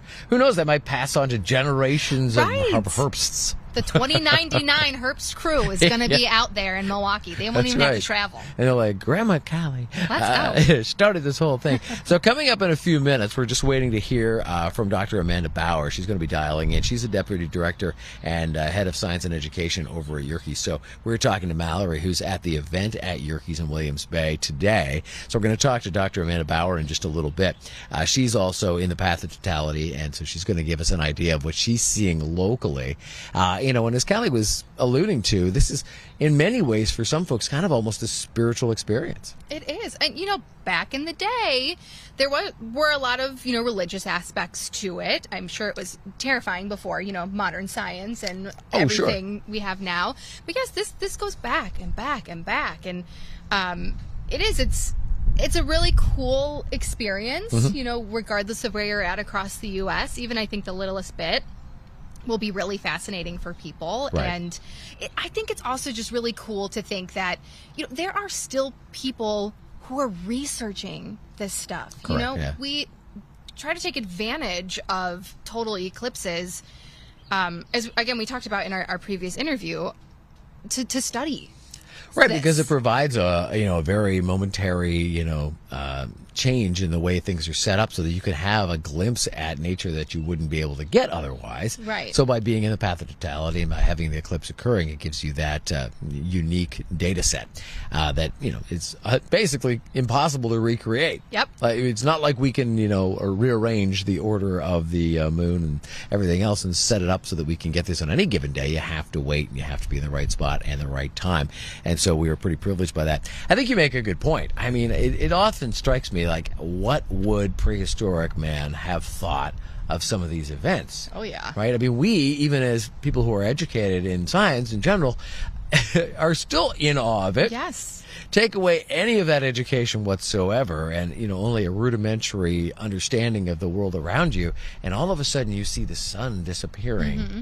And you've got to be wondering, as prehistoric man, is this a world-ending situation? Exactly. I think a lot of times it was that type of situation where everybody thought it was the end of times. Mm-hmm. Now, of course, we have all the science. We know these are really just spectacular events. But like I mentioned earlier, I could only imagine before actually knowing all the terminology and the science behind this, what it would have been like to experience. And while we're on it, why don't we bring up, we have a great explainer here. I believe you had that up earlier, Steph, about how this kind of works out. Obviously, we've been talking about it all morning long with the alignment, and we had Dr. Jean on with her great eraser and flashlight example. But that was great. I think we have a little graphic that shows it pretty clearly as well as we take a look at it occurring right before our eyes. It's nice to know what's actually happening as we watch the moon pass over the sun at a distance that is equal to the size difference. Right, exactly. So when we have these solar eclipses, did this just go black on me? Let's see. I think you have to just fast forward. Oh, gotcha. Okay. There it goes.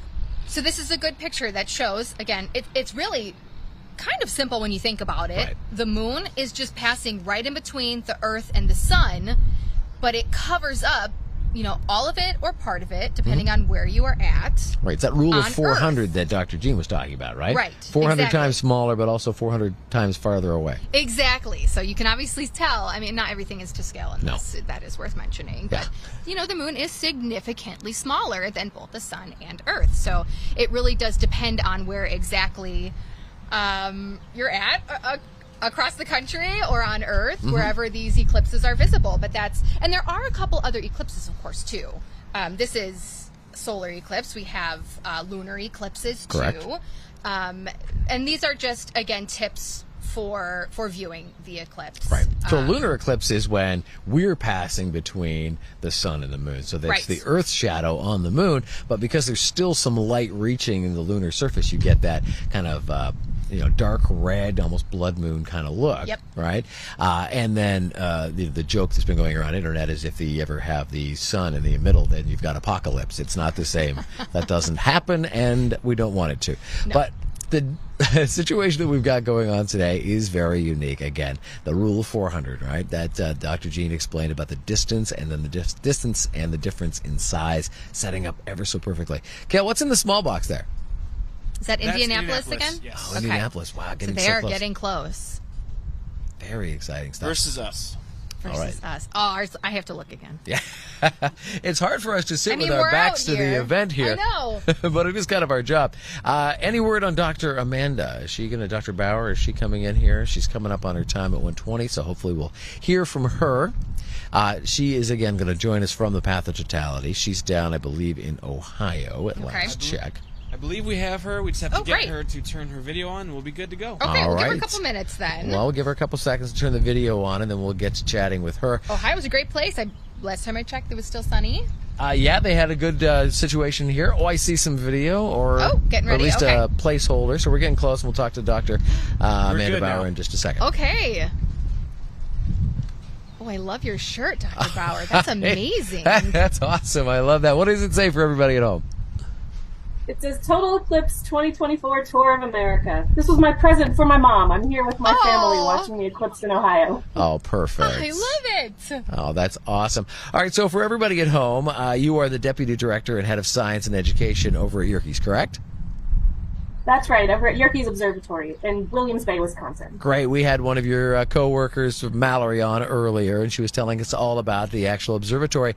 Let's dig in a little bit on the science here. Now, where you are, you're in the Path of Totality, correct? That's absolutely right. Came all the way here just to enjoy the totality, and I will continue to travel around the world wherever I can to try to see one. Oh, I love it. Oh, how many have you seen? This will be my fourth one, and wow. I have been lucky enough to actually be able to see the corona around the sun each time. Oh, wow. That's exciting. Wait, really quickly, can we just talk about your previous experiences Sure. Absolutely. So my very first one was in 2009. I was lucky enough to be able to travel to China to be able to see it and record a video of the experience. And it was scary in the sense that it was completely pouring down rain about an hour before the event. Oh, dear. And then it managed to clear enough just to let us see it and record it and talk to the folks around there. And then it was pouring down rain again about an hour later. Oh, wow. Wow, what a perfect setup then. Yeah. You got to see that. We've been talking about this all morning. Do you remember the spark that kind of lit the science fire in you as a kid or maybe as an adult? Yeah, as a kid, I used to make up constellations in the sky as I was walking between my friend's house and when I came home. And so that got me kind of curious because I just noticed sometimes the constellation was in one part of the sky, sometimes it was in a different part of the sky. And that just got me thinking about it. And then I would say a big one was in like 1996 and 97. There were two really bright comets that were visible to the unaided eye. And those just absolutely mesmerized me. And I think that really planted the seed that I wanted to know more about these types of objects. Oh, There you go. Was it the Hale-Bopp, I believe? Yep, Hale-Bopp and Hayukatake was the one the next year. Right, yeah. Wow. Yeah, those definitely caught the world's attention and obviously sparked something in you. And we're happy for that because you've had quite the incredible career. Tell us a bit about your backstory. Well, I actually started my undergraduate degree wanting to study French because I thought that maybe I could travel around the world and teach English to folks. I really wanted to travel. But very quickly, I recognized that I wanted to know more about how things worked, and I really wanted to understand the universe a little bit more. So I went in, I changed my major to astronomy, and kind of never looked back. Oh, wow. So I went on and got my PhD at UT Austin in Texas, where I have lots of colleagues and friends gathering now to see the eclipse together this week. And then I went overseas. So I did get to travel in the end with astronomy. I studied in England and did a research a postdoc there. That's where I had the opportunity to go to the Ningbo campus in China. And then I went to Australia. And so I was in Australia for 7 years at the Australian Astronomical Observatory. And that's where I saw my second total eclipse, was in northern Australia. Oh, they had an absolutely beautiful one there. I think it was 2011. But that one happened to be very early in the morning. And so I was at a music festival. We were camping out. We all woke up and they stopped the music as totality approached. Oh, wow. And it was really low on the horizon with crisp, clear weather. The skies were amazing. And so that might have been my favorite eclipse so far, just because the weather was so clear and you could see so many details around the sun. Oh my goodness, that's so cool. And now you're at Yerkes. Can you tell us I more? am at Yerkes. Tell us more about your role there. So I showed up at Yerkes almost 2 years ago, and we were just opening up again as a nonprofit. And my first job was to understand whether or not the telescope still worked. So I got to check out the biggest refractor in the world, right, and learn how to use it, and make sure that all the optics were good. And luckily, it does still work. So my job is to look at the telescopes and rebuild our research program for both the reflecting telescopes there and the refracting telescopes. So I'm really working to resurrect our research program, to bring astronomers in, to train students how to use these telescopes, and to build up our education program there. Wow. Do you have, I know it's still a little early, I guess, are there a lot of college age students who are in and out of Yerkes? Yeah, so we have our summer research program happening that's going about 8 weeks this summer, and we had almost 100 undergraduate students apply to participate in that program. So we selected a small number, and we'll be welcoming them in mid-June to come and both utilize our telescopes and learn how to use them to take observations, but also use our glass plate collection. So those flat glass plane images that were how we captured data of the universe for the last 100 years before we started using the CCD cameras. Yeah, we learned about that from your coworker Mallory earlier. 180,000 of them. Yeah, we have a lot. It's a huge collection, and it's so interesting because it allows us to see what particular objects looked like in the past in a way, like we can never capture those photons again. We can never see how that object looked 100 years prior. So to be able to give these students the opportunity to explore these glass plates now, and have that discovery process of something that was captured at that time in, say, 1905, that we didn't actually know was there at the time. That's really exciting. Great opportunity. What is the science behind the glass plates? Explain that to us. Because, I mean, we're all familiar with digital cameras and our cell phones, but glass plate photography? Tell us about that. Yeah, so up until the kind of late 1800s, you would look through the telescope and you would have to remember what you saw. You would have to sketch it, or you would have to describe it in words. And then when they started to figure out how to take images, you know, like the historic photos we see of people when they're very still and they don't look like they're smiling. Oh, yeah. They had to stand very still in order to capture those images because they needed a longer exposure. Okay. And that image was captured on a glass surface, so clear glass, kind of like a window, that had a chemical emulsion on it. And when that emulsion was exposed to light, it would react and it would get darker. And then you had to keep it and go into a dark room and develop it through that chemical development process so that a few hours later you could have your image of where that chemical was exposed to light. And that was your astronomical image. And so in your case, Amazing. at Yerkes, these are literal, glass exposures to what the stars looked like for the last 127 years. Absolutely. So they could be globular clusters. They were a lot of eclipse images studying the sun. We didn't actually know a lot about the sun at the time that Yerkes was founded in the late 1800s. So studying what the sunspots were, what they could tell us, what the corona looked like in the eclipses, it was a big field of study at that time. I bet. Wow. So this is your fourth one as we bring ourselves to present time here. We'll talk a bit about what you expect to experience where you are. Tell us a little bit about what's going on for you and your family today. How are you taking this all in?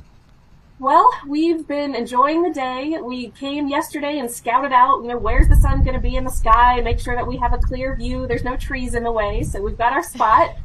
We've spent the morning kind of walking around town because a lot of people have gathered here. And then we made some punch hole cards. Like if you use a colander and you show the little images of the sun and you can see the crescent, you can kind of see like what's on the screen now, that little crescent. Right. We made our own punch cards so you can see. My sister made one that looks like a cat, and I made 2024, and my daughter wrote her name out with little holes so we can project those little crescent images of the sun on the ground or on a piece of paper. And what is the weather like where you are? We're having the perfect day except for the wind. Yeah. The wind keeps blowing all of our papers around if we were trying to make punch cards here. Is the weather going to give you a great view? I think it will. It's been clear most of the morning. We have some high-level clouds right now, but it's not going to block the sun completely. Great. It might mean that we don't see some of the details of the streams of the corona that come out around the sun, but I think we're going to get a pretty good view today. Speaking of those details, I guess, since you've seen a few, what have you had the opportunity to see some of, what are the beads, the solar flares, and some of the things that are sometimes visible in the path of totality? Have you seen any of those in the past? Yeah, I have been lucky enough. Right when the moon starts to cover, there's a last little flash on the side that looks almost pink. And that's what we call the diamond ring. It's that last flash. Yes. And then as the moon covers a little bit more, you get something called Bailey's beads. And that's that last little vestige of the sunlight shining through the mountains and valleys on the edge of the moon. And you can see those little bright spots. And then they slowly disappear, and all of a sudden, this glow comes around the sun. And just seeing these almost like triangles come out, and they kind of undulate a little bit. Yeah. Oh, wow. And they flicker. It's like it's almost like clouds are up there, but it's not. It's the actual light and energized particles coming out of the sun. So it's a period of solar activity right now. So in 2017, those of us lucky enough to see it, it was beautiful. I mean, it always is, but it was a period of solar minimum activity. So you didn't have as much undulation and as many high energy particles coming out through the magnetic field activity. Whereas right now, we're closer to the maximum period of activity for the sun before the magnetic field lines switch. And so that means that you have the potential to see a lot of really cool coronal activity today. So you expect to see a lot more today then? I expect to see more today, assuming the clouds cooperate, than I did in 2017. Oh, see, that is the stuff. I'm thankful to be in partial totality, but I think those are the things I would love to experience. Right. And that's why people go around the world in some cases just to get these experiences. I mean, you've seen one from the other side of the planet there in Australia. And you're not alone. I'm sure you can agree with me, and I'm sure you maybe have some great stories. There are so many people who this is kind of their life.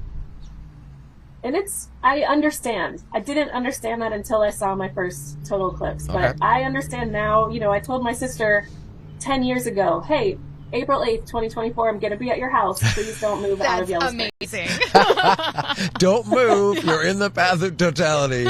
I need a bedroom. That's it. The conversations you can only have with family, right? Right. I appreciate that so much. So, like you said, you didn't really get it till you got it, which, there's a lot of things in life like that, like parenthood. You don't get it till you get it, and then when you get it, you got it. Tell us if you can. Do your best, though, for people who have not been in the path of totality, what it was that made you go, oh, I get it now. There's, right now you're looking at the image of the partially eclipsed sun. Right. And it's great. It's just fine. But when that moon covers it, look at the width of the sun, and an entire width or more on either side of the sun is the size of the corona as it kind of flares out. So it's just huge. It's bigger in the sky than like the full moon. Mm-hmm. And then the fact that the center of it is black, it just feels like you're in another universe. Like it's so strange. And the temperature goes down and the animals kind of get quiet. You can see some stars behind the sun that you usually can't see. Mercury and Venus usually shine really brightly. And on all the horizons, it looks like a sunset. It looks like dusk or dawn. And so you get that experience for just a few minutes, and you're looking around and you're taking it in, and it's just so surreal. And then as soon as you get the reverse, the Bailey's beads and the diamond ring on the other side, it's immediately bright again. And then, we've got a solar eclipse happening. Oh the Totality in goodness. Texas. Okay, That's this is right. Texas. Wow. Yeah, Kerrville, And as you can Texas. see, those little pink dots around the outside of the sun, Yes. that's the solar activity. Those are little prominences, those little wow. magnetic field lines that come out that you can't usually see because the sun itself is so bright. Oh, look at that. It's like a light show for sure, right around the edge there, like you were saying. Are those solar flares? Yeah, those are little solar flares. So a prominence is almost like a ring that happens on the side, and when it breaks open, then you get a big solar flare flash outside from there. Oh, that's beautiful. You can see there's some cloud coverage, so you can see the image dimming and coming back a little bit. Mm-hmm. So you don't get to see right now the corona way far away from the sun just because of the cloud coverage. Oh, there's clouds. Oh, come on, clouds. Come on, clouds. There's such a good shot there. Oh, that's Kerrville, Texas, though, and then we go back to our Milwaukee shot, which is still amazing. I mean, I'm fascinated by it here, and again, we're only in the partial situation for sure. So what is the time frame for you today? When do you expect to be heading outdoors and taking this all in where you are? Well, I looked a little bit right when the moon started covering before I spoke with you. And as soon as we get off the phone, I'm going out. I have my glasses on. I've got my calendar and my punch cards ready. So we're going to play with the shadows a little bit, and then we'll be there. So we're at, I don't know, I think 8 or 9 after the hour. Okay. So just like us. Totality. Similar time frame. All right, well, then we won't keep you from your experience with the family. We want to thank you so much for joining us here and being part of our Fox Local coverage on the Fox Local app. It has really been delightful to have you, and you've given us some insight. This is number 4. Where's number 5 for you? You have that planned already? I don't have it planned, but I see in the next several years there's going to be one in Spain, there's going to be a few in Australia in a couple decades, and I'm just hoping to bring my daughter with me as many times as I can. Oh, I love it. But this is the one you had family in the path, so you got to take advantage of that. Yeah. Absolutely. All right, again, thank you so much for your time. I really appreciate it. Dr. Amanda Bauer with the Yerkes Observatory. Enjoy the rest of your day with your family. Thank you, everybody. Enjoy. Thanks. All right. Another view of our partial solar eclipse here in Milwaukee. Time check is 1:35. We're getting so much closer. I got to take a look for myself again. Yes, please do. There we go. Oh, wow. Let's see. Wow. Here, I got to bring. Should bring the mic with me when I know. I'm gonna bring my headphones with me. All right. There we go. It is fascinating. Awesome. I mean, it's almost approaching like, a Pac-Man kind of situation right now, with a good chunk taken right out of it, or maybe like a fat thumbnail there. And it's just amazing. When you look at this through the glasses, the edges are perfect because, of course, the glasses filter out the extraneous sunlight. And it's amazing, Stephanie, just to think what you're really looking at. I know. The moon is so much smaller than the Earth and the sun, but it can still, from our vantage point, cover sometimes the entire sun, again, in the path of totality. It is just so fascinating. It is. It's all about distance and size, right, that we talked about before. And, if you want like a simple example of, because it's kind of mind-bending for a lot of people. How can something so tiny cover something so amazingly large? Well, you just take your thumb and if I put my thumb here, I can make you all disappear, right? It's like the peekaboo effect. Exactly. But Mother Nature's playing peekaboo with us today. Oh, my goodness. In some spots. We have lucked out here, thank goodness. But there are a lot of spots. I mean, we just talked to Callie not too long ago, who switched her spot because clouds started rolling in. So, I mean, maybe I can let me get a radar image up here and we can maybe check across the U.S. But what I wanted to say real quick when we were viewing, remember, this is the key. These glasses are the key to looking at the solar eclipse, and you need them the entire time. Right. And to be clear, and I think I said this morning, I'll wake up a few times, don't ever stare at the sun for an extended period of time. The thing is, typically, you wouldn't think to, right? It's up there, it's whatever, you might glance at it, and that's fine. But you wouldn't sit and stare at it the way you might on a day like today. And if you do that, you can do permanent damage to your eyes. So that's why you do need these glasses. Exactly. And you need to make sure it's got, I don't know how well you can see this on the tiny box, but it has to have that little stamp right there that says ISO. And if it doesn't, you should probably be a little skeptical, and then you can kind of test it with bright lights. If you can see any light, like manufactured, man-made light through it in any significant way, don't use those. Right. They're not working. You shouldn't be able to see anything except the sun through these glasses. Exactly. I have a radar image up, a current radar with the path of totality on there. It is kind of tricky because I don't feel like this exact image is maybe picking up on all levels of cloud cover that we have up there. But, Texas actually doesn't look terrible at the moment. Is looking pretty good. the path really looks pretty good. And obviously, when we were looking at that live picture from Texas, there were still breaks in the clouds. So although it's not like those of us here in Milwaukee who have complete sunshine, even to be able to see a little bit is worth it. Right. Well, and maybe, I think it's important to point out, too, there's some adjustments made to the cameras to get these shots, and maybe our chief photographer could speak to that briefly. Kale, you're up. What are you doing with our camera to get this shot? So, to get this shot, we have ND filter, which is basically like sunglasses for your camera. Okay. And we have it the darkest we can go, and we're also using a higher shutter speed to also get it darker, and this is about as good as we can get it without a special filter. And they do make special filters for this, right? Mm-hmm. They do. Okay, but they're probably just don't have one. They're just not in our budget. It's funny. I actually had a viewer on my Facebook page. And also, we're about 30 minutes away from our 90%. Yes, thank you, Kale. Time check. I had a viewer on my Facebook page post a picture of her camera with the little filter on it, and it just looked so cute. I was happy to see it. I think she's going to have a great old time. Well, and if you are worried, Callie was concerned about her phones. Like, if you have these glasses, which you should have, you can use them as a filter as well. That will help out in taking the picture through there. I tried it earlier. Yep. It seems to work pretty well. Yeah. So that's an option. And, Kale, maybe you can speak to this, too. I think when we were watching, I feel like anyway, when we were watching the Kerrville footage there, with the settings that you have on the camera, Kale, it wouldn't take much cloud cover to black it out, right?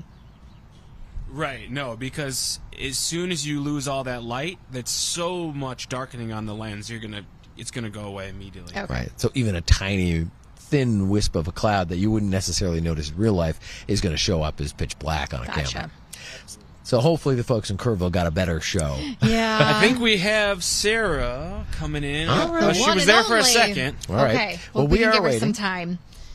And we will wait for Sarah because she's kind of the boss. She is our senior executive producer here at Fox 6. She's been here quite a while. I don't even know how long, but she, as you said earlier, does everything. Does just about everything. We got to give her credit for it. Obviously, is the executive producer of Real Milwaukee, works on a lot of our special projects, a lot of our bigger reporter projects and specials like this, too. I was going to say she worked on this one, and then she just left. And here she is. How dare you, Sarah? No, we are excited that she was leaving because of why she was leaving us. There you are. Hi, Sarah, and your beautiful daughter, Quinn. Aw, very exciting. Tell everybody where you are. Oh, we can't hear you. And she's muted. Oh, you need your mic on. This is like every Zoom meeting we have in the building ever. Oh my gosh, dude, 2024, No, this is y'all. me. I've turned into that Okay, person. can you hear me now? Yes, loud and clear. Okay, great. So we are in Plainfield, Indiana, which is just west of Indianapolis. Okay. And we were just using our handy dandy Eclipse glasses. Great. And yeah, we're looking just at what you're looking at there, and it's so cool. All right, but you are along the path of totality, correct? Yes, yep. So we are in the path of totality. And so I'd say about 10 minutes ago, it started to get a little cooler. It's about 72-3 degrees here. It's really beautiful. There's like no cloud cover a little bit. I mean, it's high wispy, but it's not bad at all. Are you at a park? I think we're going to get a really great show. Yes, yeah. So we're at Hummel Park, it's called. They actually have an event today called Total Eclipse in the Park, which is hilarious. That's cool. I love that. But they, so there's like an event that's on kind of the other side of the park, but there's a ton of people. Let me turn my technology. Okay, I'm trying to turn my camera around, and then you can see. Right. Oh, swap. Okay. Kale, can you put so there's Indies a bunch of people up that too? are, yeah. Oh, sorry, So Sarah, there's go a ahead. bunch of people kind of set up there. So that's like slowly filling in. It's not that crowded. So there's like a field, like a park area. But there's a bunch of people over there. There's a huge playground, bunch of cars. But there's a walkway where people are going to this little festival thing that they have going on. They have like food trucks and lemonade stands and stuff. So what's the vibe? Is it like a festival? That's how it feels. It just feels like a music fest, and we're all just... Oh, we lost Sarah. We got 3 shots of the solar She's gone. eclipse, but we lost Sarah. Oh. We'll try to get her back, but yeah, she was That's saying okay. it kind of feels like a music festival with the headliner being the sun, which is kind of exciting Total stuff for sure. eclipse in the park. Hopefully Sarah will dial back in and we'll get back. What a great name for the It's so event. great. Total eclipse in the park. I love it. I'm kind of shocked, aren't you, that it wasn't packed? Yeah, me too. I wonder if... She's back. Oh, we okay. were just saying Sarah, we're kind of welcome shocked back. that it wasn't packed. Yeah, well, that's okay. So sorry, I don't know why that got cut off, but No worries. it's not super busy, but it's like tailgating. So we've got our blanket, we brought snacks and a little cooler and some games and stuff. So we've just been hanging out. But it's really cool. So the kids are really excited to see this, and I'm excited that we did this, that we took the trip. So what brought this to your family's attention? Was this is there one member of the family that was all excited about it, or did this just kind of pick out of the blue? Well, so my husband was super into it, and even like last year, or probably a year and a half ago now, maybe almost 2, he had mentioned it and was like, "Hey, we gotta do this. We have to go somewhere in the path." And so we kind of pinpointed a couple different places, and Indiana, a couple different cities in Indiana were it, because it's close enough. I mean, it only took us about 4.5 hours to get out here. It's a great spot. That's not and bad. so it's it wasn't bad, and the traffic going there. Now I will not speak for the traffic that's going to be on Was the it way back. bad? Do you think But it was the all traffic on the eclipse way in- traffic? Do I think what? Do you think it was eclipse related traffic, or was it just typical? No, I think it was kind of typical. I think when we got closer to Plainfield here, I think it got a little more eclipse traffic. But I don't know. I think, so Eric was kind of the person who was the gung-ho leader of this, and we were really excited, and the kids were pumped to come. So We're looking at they came along for Indianapolis the right ride. now, by the way. Oh, great. In the This big main screen is the eclipse in Indianapolis, which, again, is not too far from Sarah. I almost wonder if that's it, too. I wonder if a lot of people went right to Indianapolis knowing that was, Right. where some of the big events were happening. Sure. Regardless, Sarah, did your kids, you have a son and a daughter, did they do a bunch of research ahead of time? Are they like super excited to see this happen? I think they're really excited. I don't know that they did any research. Which is fine. Which is fine. There were a couple on one of the morning shows, like on the long form. We watched a couple pieces about it and stuff, and some of the other, Fox Weather and stuff like that had done a couple eclipse things, so we were watching those, but it was just more kind of us talking about it with them, about what to expect and what's going to happen and how to not look at the sun and to only use the eclipse glasses. So that's just so cool. It is fantastic. I know, it's really cool. And like we were saying about the crowds there, it's going to be something that they anticipate somewhere between 1 to 4 million people that'll be traveling for this eclipse, and they expect it to have a huge impact on economies in areas that are in the path of totality. Something like 1.5 billion as far as that's being poured into those economies around that path of totality. But it looks to me like a lot of what the events are, Sarah, is just kind of not necessarily moneymakers, just kind of free gatherings of people. Oh, sounds like we've lost her again. But it's okay. I mean, my point here, I suppose, is that, all of that economic boom is going to come from, hotel rooms and restaurants and things like that. Dinner. Whereas, this being an event that you essentially just have to step outside to see, it's not necessarily something that you're going to charge admittance for. Right. It's fascinating to me that the side impact is so huge. So Sarah is back now. We're talking about the economic impact of cities in the path of totality. I was just curious, we're not trying to get into your wallet here, but do you feel like you had to kind of pay a little premium for everything that you're doing today because you're in this path?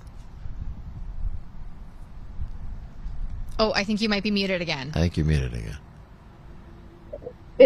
Oh, there you go. Oh, and she's gone.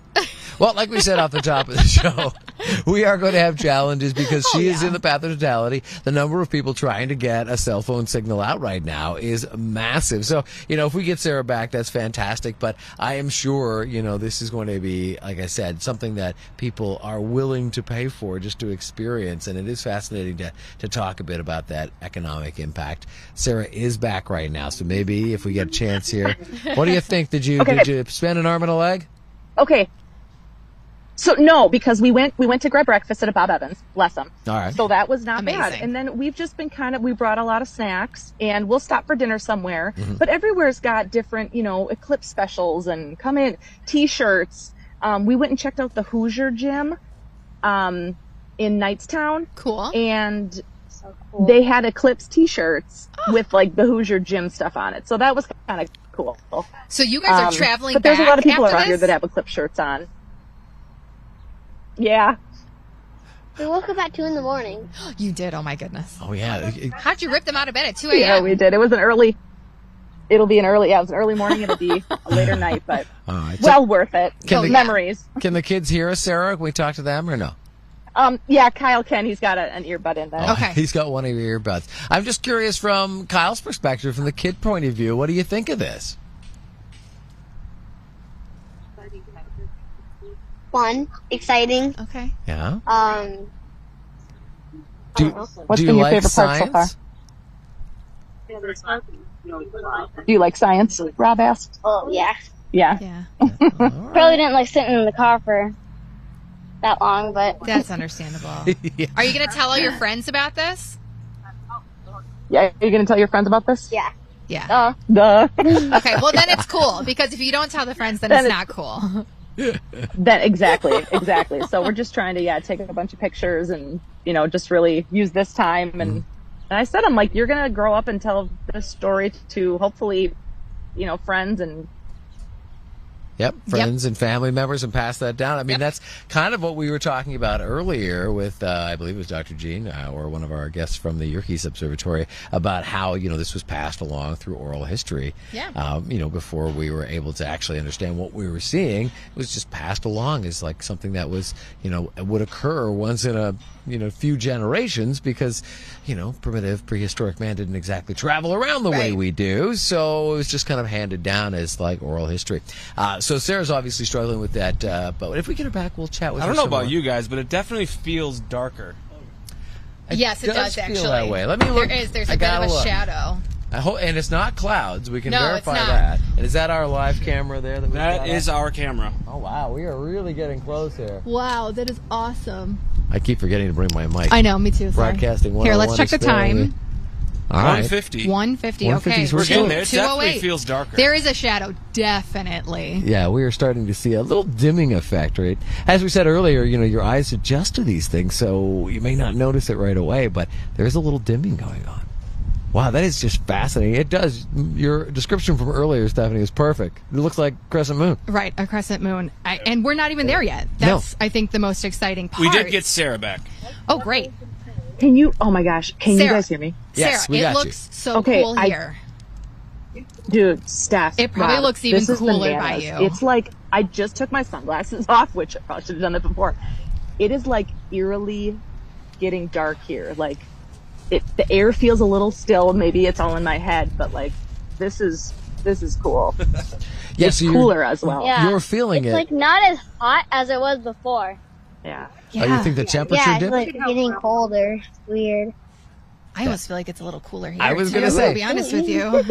It definitely feels cooler. Yeah, Yeah. that or a lake breeze. I don't know. We'll see. So would you say that people around you are impacted too? Like, are you feeling this as a group, like as a community experience? Yeah, I think so. There's people kind of behind us and stuff, and we could hear them talking about what's going to happen and how they're going to feel and just how excited they are. So I think once this starts happening, like everyone's kind of got their glasses on. Everyone is sat down. Like everyone was playing with their volleyballs and baseballs and stuff. Everyone has put that down and is now like sitting in their seats and looking with their glasses on. It does I seem saw quiet.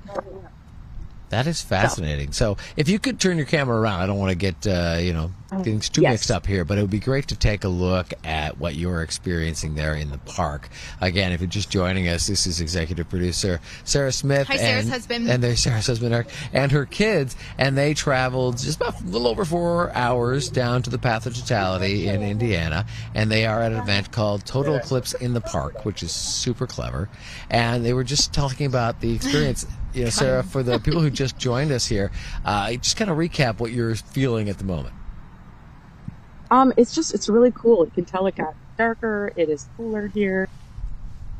Nope. Oh, there we go. See, and as we talked about, there's some cell signal issues, but Sarah has. I think you could kind of feel it in her voice. She was having an emotional reaction. I know, and I so look forward to hearing from her after the fact too, because I really do want to know about the animals and the chirping and everything, and what happens during that 4 minutes or so of totality. Just me, or the birds get quieter too? Everything seems quiet here. Yes, there is a visible darkness, and we're not even. We're a good still 20 minutes away. Yeah, right. It's at 1:53. Here's a shot from Indy. 15 minutes away. Okay, so Indy, I believe, is the same time as us. Yeah, it's pretty much the exact same time frame. So they should see their totality right around when we see our max partial eclipse. So our max here in Milwaukee is a little over 90%, 90.6% of the sun will be covered by the moon. Yes, and that's at 2:08 again, as we just talked about.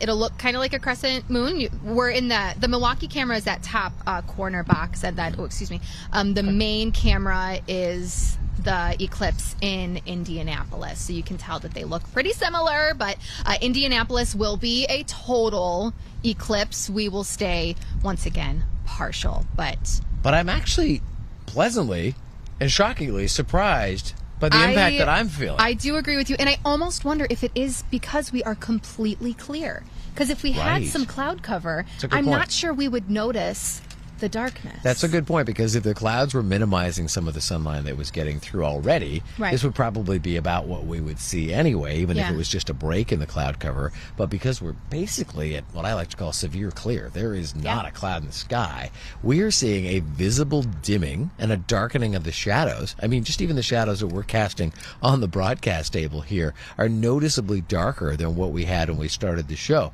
I was starting to think that I was looking into the lights on the set too much. Your eyes were getting a little fuzzy. Right. Me too. I kind of like this lighting, though. Can we keep it? Because it's making us look fantastic. Yeah, right? This is kind of what photographers would call golden hour. Yeah, exactly. Right? And I love to... Dr. Jean, our first guest that we talked to, she went through the science of it, but you can just tell that she was not minimizing the fact that we were partial here. A lot of times it's totality or bust, but I liked that. She was still very excited with the fact that we were 90%, just over 90% eclipse. This is really cool. It's a more significant event than many people will get to experience in their lifetime, because not everyone has, the privilege or the ability to travel and chase these kind of things around the globe. Right. So just the fact that, we can get in a car and go 4 hours like Sarah did to see totality, which is an accessible thing for most, or in our case, literally walk outside of our workplace and have this amazing experience on what has turned out to be probably the best April 8th in over a decade. It's just an amazing situation, and it's starting to kind of almost be emotional. I know. I agree 100%. It's so funny that you say emotional too, because I've heard from numerous people back in 2017 who experienced totality, and they said they cried. It really is. You're just kind of stuck in that moment. It is so consuming, and they shed some tears. I can kind of see that. I mean, I don't think I'm going to shed tears over this, but I do start to feel like an actual physical connection to what's going on right now. Yeah. And if you even just think about it from a psychological point of view, and I'm by no means a psychological or a psychology expert, but with the way our world works now, which with everything going on and the never-ending sources of stimuli, and obviously, admittedly, we're a part of that, right? I mean, we're here being, of course, transmitting this to you, but we have so much going on that we hardly ever slow down to the point where we're focused on one thing. I mean, we know as people in television that you typically watch our shows with your phone. We know it's a multi-screen experience. So the fact that we could take things down to one moment and one focus, that alone has got to be a psychological impact. Yeah, exactly. And for more than just a few seconds, you're not scrolling onto something new. Right. You can sit here and really appreciate something that's well above us. Right. And that's for a lot is beyond comprehension. Sure. You talk space and astrology and northern lights. And I mean, I have a degree in meteorology, but that's stuff that even I can't honestly comprehend a lot of times. Sure. I mean, there's so much and you can't possibly know it all. We can only try to bring in as much as we can and, of course, share it with you as we do. But you're right. It's mind-bending sometimes to think about what we're really looking at. And oftentimes, and I'm sure you can speak to this, too, from your studies, that you get lost a little bit in the textbook of it. Yes. And then when you experience the reality of it, it's completely different. Right. Exactly. We're getting pretty close in Indy. Yeah, Indy looks to be approaching totality there, so I don't think we're going to be able to get our line back up with Sarah. She's rightfully so going to focus on this. Yeah, she needs to experience this. She's going to focus on this for sure. So if you are just joining us, thank you so much for joining us on the Fox Local app. This is our free streaming app, and we have been on since noon today covering this, what for us is a partial eclipse, 90% here in Milwaukee, but obviously is a total eclipse in other parts of the United States. The path has been passing from Mexico through into Texas and now is passing through the Midwest. As you can see in the big screen there, that is our Indianapolis camera. And Steph, they're down to a sliver. They are down to a sliver. That is just incredible to see. And then, of course, ours is in the upper left-hand corner, just a little bit more visible. And we saw earlier when it was at max totality in Texas, we saw solar flares, and other phenomena that happens only in the path of totality. So, unfortunately, we're not going to see that stuff here, but that's okay. And it was just beautiful, I think, is probably the only way to describe it. Really was kind of stunning. Unfortunately, they had some thin clouds that obscured the view, and as we were talking about with our chief photographer, it doesn't take much for the video to be obscured. Real life, a little bit better because thin clouds are still going to give you a great view, but they have to darken the camera and filter it to a certain extent where even the tiniest reduction of light will black that right out. So again, in India, they're getting very, very close. Look at how much brighter, too. Right, it shows you the difference, right? It's amazing. So we're going to get to 90. They're going to get to total. So we'll leave these images up and just kind of continue to experience that. Here in Milwaukee, though, I mean, this is kind of eerie, isn't it? It feels like twilight. It does. It feels like twilight a little bit. Right? It's that golden hour. I'm sure a lot of great Insta feeds are being created now as we get some fantastic pictures going out there. But I do urge everybody to kind of focus on the moment. I agree. Just kind of take it in. Now, we'll continue, of course, our coverage through our max, and we'll call it that, is 90, and through totality just down in Indianapolis there, and beyond, because it doesn't stop at 208. Right. It's still going to be a significant eclipse through that. Yep, through 321 here in the Milwaukee area. I'm going to pull my sleeves out because I really am genuinely getting a few degrees cooler. But yes, and it's just a good reminder, too, that during that entire eclipse in Milwaukee, you do need your glasses to view the eclipse when you look up. So even after max eclipse, you still need those glasses. So just keep them handy. Okay. I'm so going excited. to bring up the National Weather. Sorry, not the National Weather Service.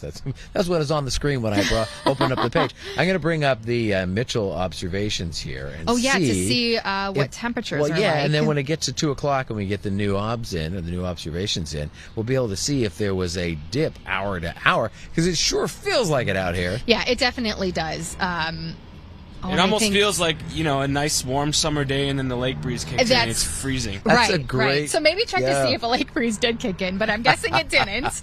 Wind should be out of the southwest today. I was going to say, it has been pretty breezy throughout the course of the morning here. Yeah. And not shockingly, the internet is slowing down. I was just going to say, mine just went out, but I can probably check on my phone. Let's see. Even the battery on my laptop is getting to the end of its lengths here. Again, though, if you look at the big picture of the screen there, that is our live camera down in Indianapolis. They are down to the tiniest sliver right now as they approach totality. And we are getting very close now, about 6.5 minutes away. Yeah, you're so close. From no lake breeze, max. by the way. Okay. Still a southwest wind. Yeah, southwest, and a good one, too. It's been gusting up around 28 miles an hour. So I'm going to bring up the previous observations at General Mitchell International. So it went up steadily. It was 65 degrees just before 1 o'clock. It's been going up very nicely. It also means my forecast from this morning and Steph's forecast from the midday there is on track. We like to see that. But then we'll get the new observations in here any second, and we'll see if it dipped. Oh, it did. there you go. It's We dipped 64 now. A degree after. And that doesn't sound like much, but that's a big dip at 2 o'clock in the afternoon. It is. With no clouds. And a southwest wind. And a southwest wind. Like every ingredient possible to have us warm steadily, and we went down a degree. That's fascinating. Incredible. Right. Again, Indy's camera in the main video spot you can see here. We are still about 6 minutes away from our max totality here in Milwaukee. I believe Indy is the same. So I suppose when we're at our max, Indy will probably be at theirs too, although maybe just a touch before ours, because you can tell they're almost. Right. I mean, these things are timed, down to the second or whatever. Right, very true. And then rounded, so it'll maybe be a little bit off one camera to the next, but you can see how very close they are to totality.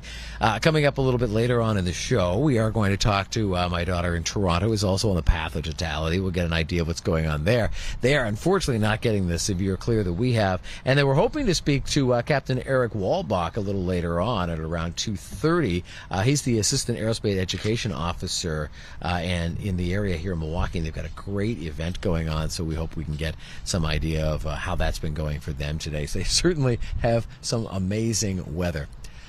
It is kind of odd to me how dim things are. I don't know. I know we have the solar camera up here, and I don't want to go away from that, obviously. But at some point, I want to see if we can take another camera and see if we can get an idea of how, if we can share just how much more like twilight it feels at the moment. There you can see it in your camera. Okay, perfect. Yeah, you can tell that we look darker. Yeah, I was going to say that the actual area looks darker. Right, yeah, it actually looks darker here and feels like twilight. And it's tough for us to see because we're facing away from the sun, so we can do this, and the monitor is facing the sun, so it's a little bit difficult to see. But obviously, a dramatic difference. Look at that. Oh, wow. Where is this? That's Indy. That just happened. This is Indy. That is Indianapolis. That's that diamond ring effect that we were talking about earlier. Oh, wow. And look at that. It's a mere brief blip. So now we're going to see the ring around the edge here.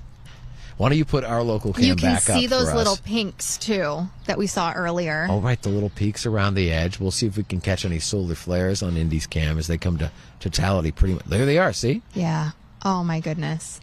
Oh, wow, that is just mesmerizing. Even just, not even being there and us watching from the camera is just incredible. Right. Now, I can't even imagine what it's like to be right there. I'm sure we'll hear from Sarah. Maybe she'll call us afterward. Yeah. Give us an idea of what that experience was like in real life. And now look at the glow. Look at that. Wow. And this is all happening as you're watching it. Right. This is a live camera feed. Unbelievable. Then, of course, our local cam in the upper left-hand corner, getting very close, about 3.5 minutes away from our max at 90%. So when you are in totality, you can see shadow bands, Bailey's beads, and a diamond ring. I think you can kind of see the beads right now. I think you can. Yes. Yeah. Oh, wow, that's fascinating. You can see why they call it that, because you've got these little, looks like a little beaded necklace, like the little kid would wear. Yeah. And then the glow around it, that eerie glow, is fascinating to me. Okay, I understand why people cry when they see it. Right, and we're just watching it on our monitor. Yeah. Can you imagine being live in that park like our executive producer Sarah Smith is right at the moment? And totality, I believe, is about 4 minutes, correct? It does last for a few minutes. You're right. I believe you're at about 4 minutes worth right there. We'll get to our max, around the same time and get that same 3 or 4 minutes worth. And that's where you look at the edges are just. I can't stop watching the flare-ups. You see the bottom left-hand corner there? Uh-huh. So now, of course, as the disc starts to move across the face of it and then off and then starts revealing, of course, on the other side of the moon, we're going to get some similar optic effects. Yes. Wow. You can see the little almost pink color to some of those, whether they're the beads or the flares. Right. And just the brightness on the outer, outer sides. Yeah, the glow around this is fascinating. Yes. I wonder if we'll get that same diamond ring effect as we kind of move to the other side of the eclipse here. Oh, good call. See if we get kind of like a first gasp, if you will, instead of a last gasp. But it will be interesting to watch as we keep one eye on Indianapolis in the big camera there, because of course they get the big camera because they've got the totality. We'll be in the upper left-hand corner, so that is our live camera right here at our FOX6 studios in Milwaukee, using a series of filters to make sure we get a great view of it as we approach. I think we're just about 90 seconds away from our max, 90.6%. I just wish there was a way for us to show everybody the glow we have here. Right. And it's incredible. The glow and the chill. I mean, it's unbelievable to me how much cooler it has gotten. I'm going to put my glasses on and experience that. I talk a lot about people taking a moment. I need to take my own moment here. It's 2:07. 2:07. So we are rapidly approaching the max for us. I'm just going to make sure I get these glasses on properly. Also, Kale, I'm taking all your pictures because I'm not taking any right now. Yeah, that's right. We're going to expect our chief photographer to send out quite a few pictures of this event. So once again, if you are joining us live via Fox Local, thank you so much for doing that. It's Fox's free streaming app. It is available for Roku and any other smart TV. And we have been doing this live coverage since noon this morning. And here we are right at the max for Milwaukee, which is 90.6%. We are in the top corner box. And again, the main camera spot is Totality in Indianapolis, Indiana. Wow, it is just the tiniest sliver of the sun. And it is fascinating to me how much we have seen things dim out here on the weather deck. And Steph, it's genuinely gotten a little chilly. It genuinely has. It truly feels like a lake breeze has kicked in. Oh, Rob, look at Indianapolis's camera now. Oh, wow, as they come around the other side. Wow. That's fascinating. It is 2:08, so we're at Totality here in Milwaukee. Oh, and there they go. They're starting to see the other side of it, Yes. Of course, in Indianapolis. It Just looks a like they're just a touch hair ahead of us there. Just Wow. enough to kind of get the before and after effect going on. Wow, just take a minute there and just kind of soak that in. Yeah.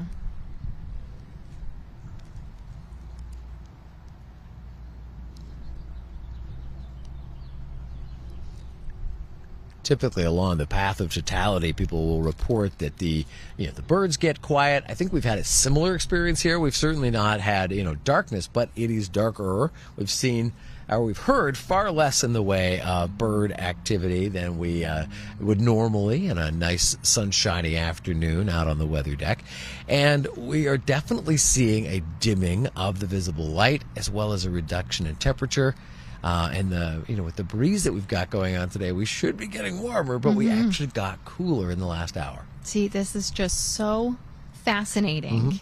And it's not just a psychological effect. It's a measurable thing. We definitely dropped 1 degree at Mitchell International. At least. Right. We'll have to roll back maybe some of the data here at our Smart Weather Net and see what that had. Ball State University. Oh, okay. Which is in Indiana.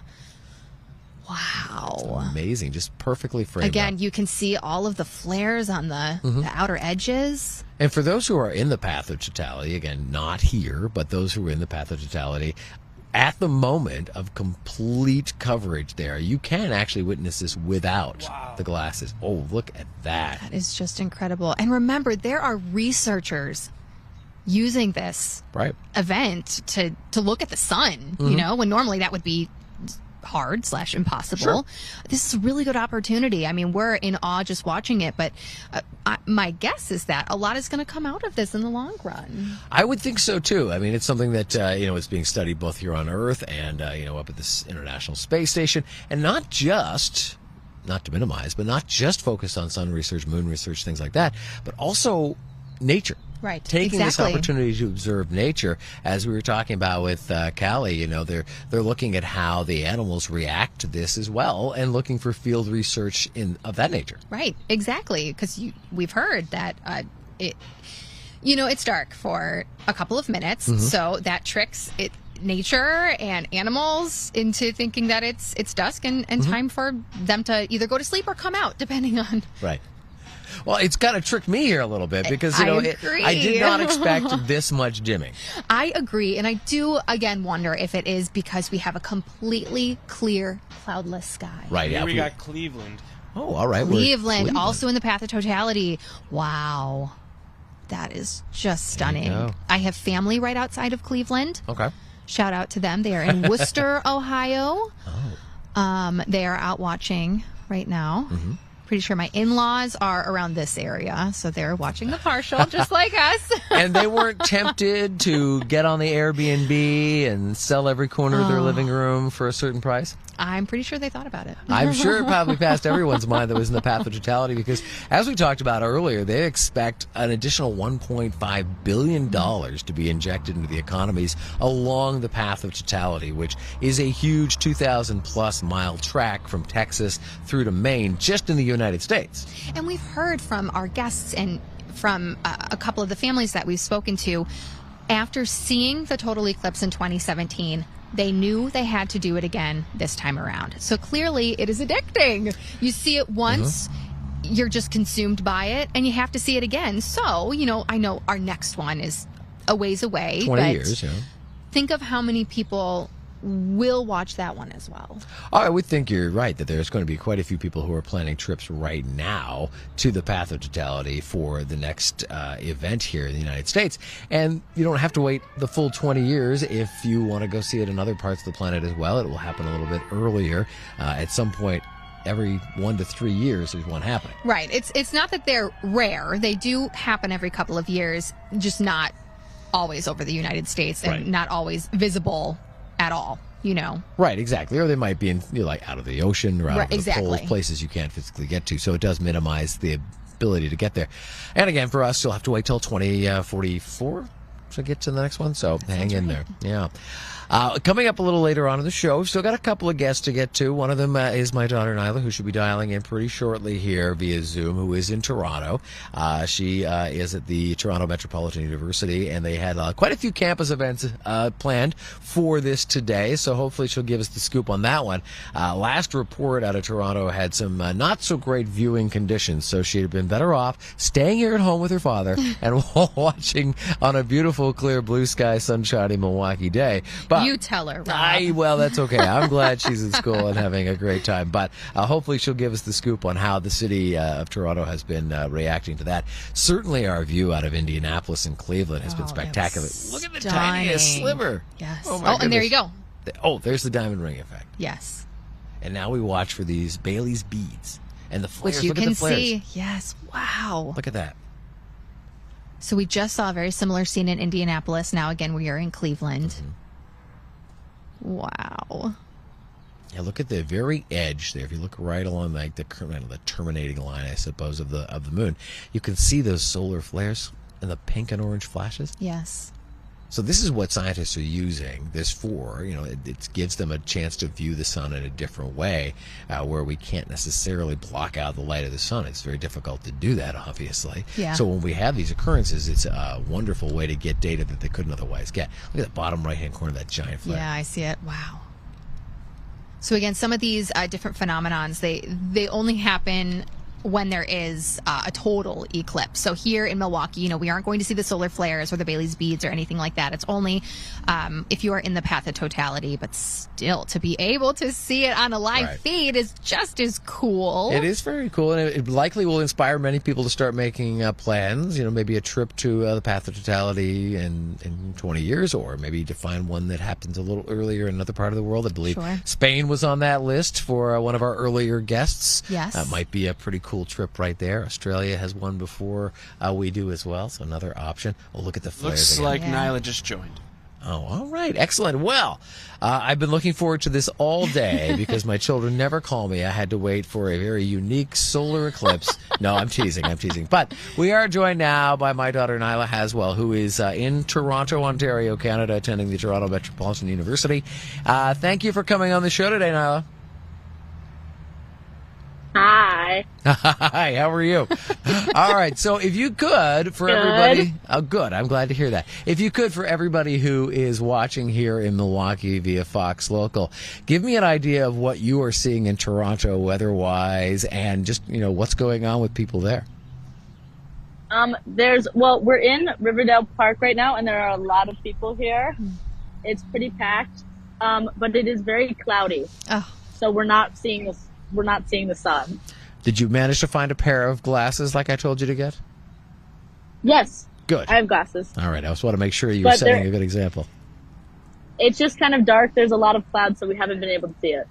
But the Such a crowds, bummer. yeah, I know. It's perfectly blue sky here in Milwaukee, and we're enjoying our 90%. But you are in the path of totality. So even with the clouds, you are going to see a pretty significant darkening a little later on this afternoon. Are you prepared for that? Yeah, I can handle the dark. Dad. There was no time when maybe that wasn't necessarily true.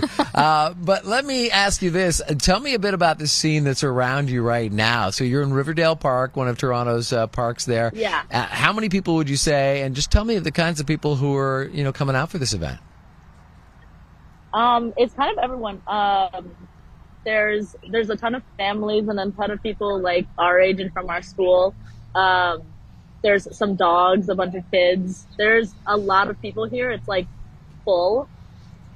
It is packed? Like there wasn't a lot of space when we got here. Yeah, and there's less space now. Okay. Toronto, a pretty big city, obviously. A couple million people in the immediate city center area and about 10 million in the greater Toronto area. So lots of folks, getting out to some of the parks to take this in, I'm sure. Would you say that it's, all ages?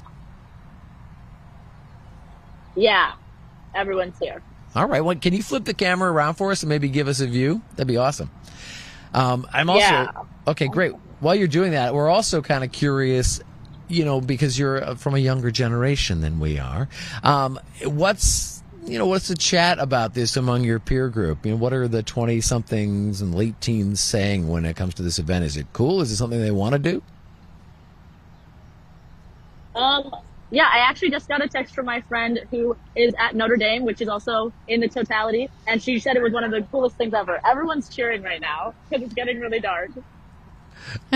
It's hard to tell on your camera there, but yeah, I would imagine that even with the clouds, things are going to get pretty dark for you fairly shortly. Yeah, everyone just started cheering because it got dark pretty fast. Are you noticing a difference in temperature? Yeah, it has gotten a lot colder from when we left. Very exciting. Are you there with a group? Yeah, I'm here with my roommate and her boyfriend.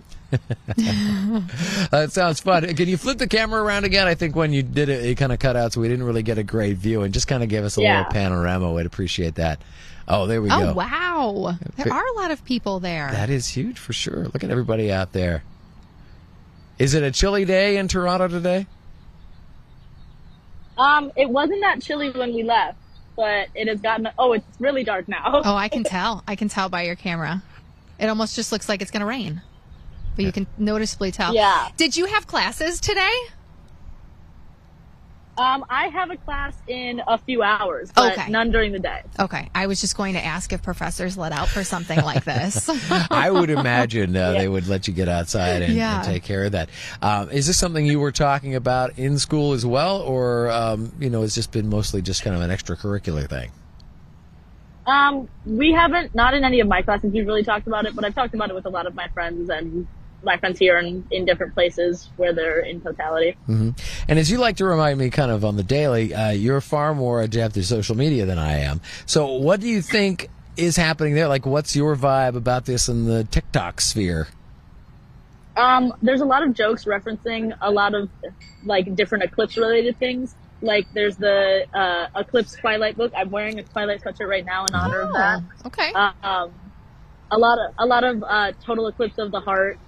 Yep. Yes, yeah. Yes, that's true. Wow, it's really getting dark there. Mainly a lot of jokes. So, yeah, well, the internet is good for its memes and its jokes, if nothing else, right? Now, you are also, folks at home might know, because I share it on my Instagram feed as often as I can, you are also the co-host of a podcast that airs through Spirit Live, which is the university radio station called Pop Conspiracy. Are there any Eclipse-related pop conspiracies? Oh, maybe this is one right here. I'm not sure. I'll have to look into it to do one related to it. All right. Well, maybe that's a future podcast topic for you right there. But it is noticeably darker on her camera stuff. It was. It did almost look like it was, about to rain or something like that, which, mimics our effect here. So even with cloud cover, you're still going to see, some of the effects of the eclipse. Right. Which is really cool. All right. So other than getting to class a little later on today, what is planned for the event in the park there, or is this just kind of an impromptu gathering of people? It's kind of just people showed up. We didn't hear anything about it before. We just knew that this is a park that a lot of people go to. So we kind of just went here, and we didn't expect there to be as many people as there are. Excellent. Would you say that it's getting brighter now? It's brightening back up again. That's fascinating as things come past. Yeah, everyone just cheered again because it got brighter. Are you kind of taken aback by how it's impacting people? I mean, yeah, I didn't expect there to be this many people here. I think the last time I saw an eclipse, I was here and we just walked out of the mall, and I kind of just you couldn't really see anything. Right. Of course, that wasn't as significant an eclipse. It was barely, I think, 30-40% at the time compared to this, which is in Toronto a near total eclipse. I think you're at 98 or 99%. So, yeah, it is fascinating to watch. Anything else you want to share with us before we let you get back to your friends and enjoy the rest of the event? That's all I got. Thanks. Well, thanks for joining us. We appreciate it. Thanks for having me. Thank you very much, Nyla. We'll talk to you soon. Love you. Bye. Love you. Oh, she said it back, everybody. You must be so proud. This camera we're looking at is Tupper Lake, New York. And it's getting very close. Very close to Totality. Wow. Almost a little red. It is kind of reddish fascinating. hue to it. Yeah, and I can see where, watching this live is much more of a significant event, I think, because if you can Google this and watch polar eclipse videos from, years past too. Sure. But somehow knowing that this is actually happening and then experiencing it even as a partial version at the same time, there's something to that. Yeah. Oh, absolutely. We just talked about a couple of times how people sometimes cry when they see this. I have just heard from a couple of my friends who witnessed it who said that they cried. So really? Yes, two separate people have told me that just in the last 15 minutes. So your phone's blowing up, Steph. I understand. I do. Even just watching it from this live feed, like you said, this is just spectacular. And, it's not just the sun being covered. We get to see those solar flares and the Bailey's beads, as we just talked about, and some of the other really cool things that come along with seeing a total solar eclipse. Yeah, it has been pretty fascinating, and we're starting to come around the other side now. So we've passed 208 was our max at that little over 90%. So now we're coming around the other side at 223, and now I'm noticing it getting brighter again. It does seem like it's getting brighter. The wind is picking back up. Right, and we keep turning around to kind of check this out for ourselves so that we don't miss the event, with our own personal experiences as well. But on the screen there, Tupper Lake, New York. I wonder if they've gotten some clouds there because it looks like it completely blacked out a little bit. Yeah. But our camera is in the upper left-hand corner. And as we talked about earlier, we're using a series of filters there to give you that great imagery. So obviously when we lose even a little bit of light to cloud cover like it looks like they have in New York, you kind of lose the picture altogether.